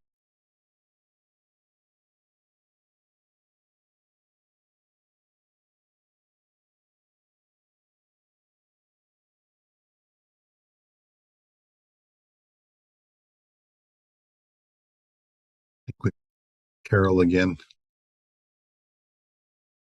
my sound is still there. There she is. It froze for a minute. Obviously, my connectivity is having some challenges this afternoon. But we wanted to let you know that as we produce more, we have made sure that this is material that we can share broadly. So it's not something that's going to be unique to the DoD, because the DoD doesn't produce everything for themselves. They buy from the public. So we've got to be set up in a way that all of this material can be become part of how we approach supply chain risk, which is what our long-term plan is. Any other last minute thoughts that the panel wants to share? Well, I'll just mention that this work, this framework, we think it's got a lot of power. It is young, and to the degree that we can have folks give us feedback, potentially work with us to make suggestions, that's a win for us in a major way. So we would if someone does have an interest in reading the technical note, we would greatly value any dialogue and be open to suggestions, because we really need to learn how to make this thing work broadly for folks, and it's not going to come from just the few of us that are working on it. We need help from the outside. Also, if anyone wants to work with us in terms of creating use cases, I think that would be another way that we can build this out and draw broader expertise. Let us know. We'd be glad to have you work with us. Thank you. Bob, I think the floor is yours. Okay. Thanks, Carol, and thank you, panel. Important topic. I know in several clients I support, it's a big time issue, and they're going to get a lot of benefit out of this. I think, as with a lot of other topics, not only is the deployment needed downward, but also upward mentoring. So I look forward to the future tooling and job aids and everything to help mentor leaders, as well as help people apply these practices. So thanks very much again for this panel. And I think at this time we're ready to hand off to Dr. Tom Longstaff for the wrap up for today. And so I'll hand it over to Tom. So I hope everybody really did enjoy the last 3 days of our research review. We've tried really hard through this period of time to give you a good flavor and indication of the real research that our principal investigators are doing as they're beginning to investigate the most critical problems within software, cybersecurity, and artificial intelligence. As always, it really depends on you to help us take the next step.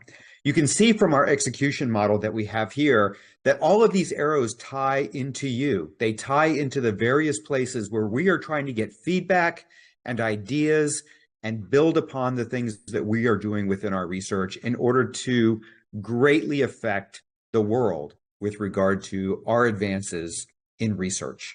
So please engage with us. If you found individuals through the last 3 days that were compelling and you'd like to know more, please reach out and get a hold of us and contact us. If you would like to work with us in some other ways, or if you have suggestions or feedback, please again, get in touch with us. I hope you've enjoyed the Discord server that we've used in order to have discussions. Please use that also as a place to engage, as a place to really connect with the research, the researchers, and additional material that we might have. That's also a place you can provide feedback to us, both about this event and other things that we published in the past. We really do this research review and all of our publications to try to get the latest information out to you. So if you can please let us know if that is effective for you and if there are ways we can do it better, help us to improve. There are multiple ways you can get in touch with us. These are just a few in terms of taking the next step with us. You can learn more, of course, by visiting our website.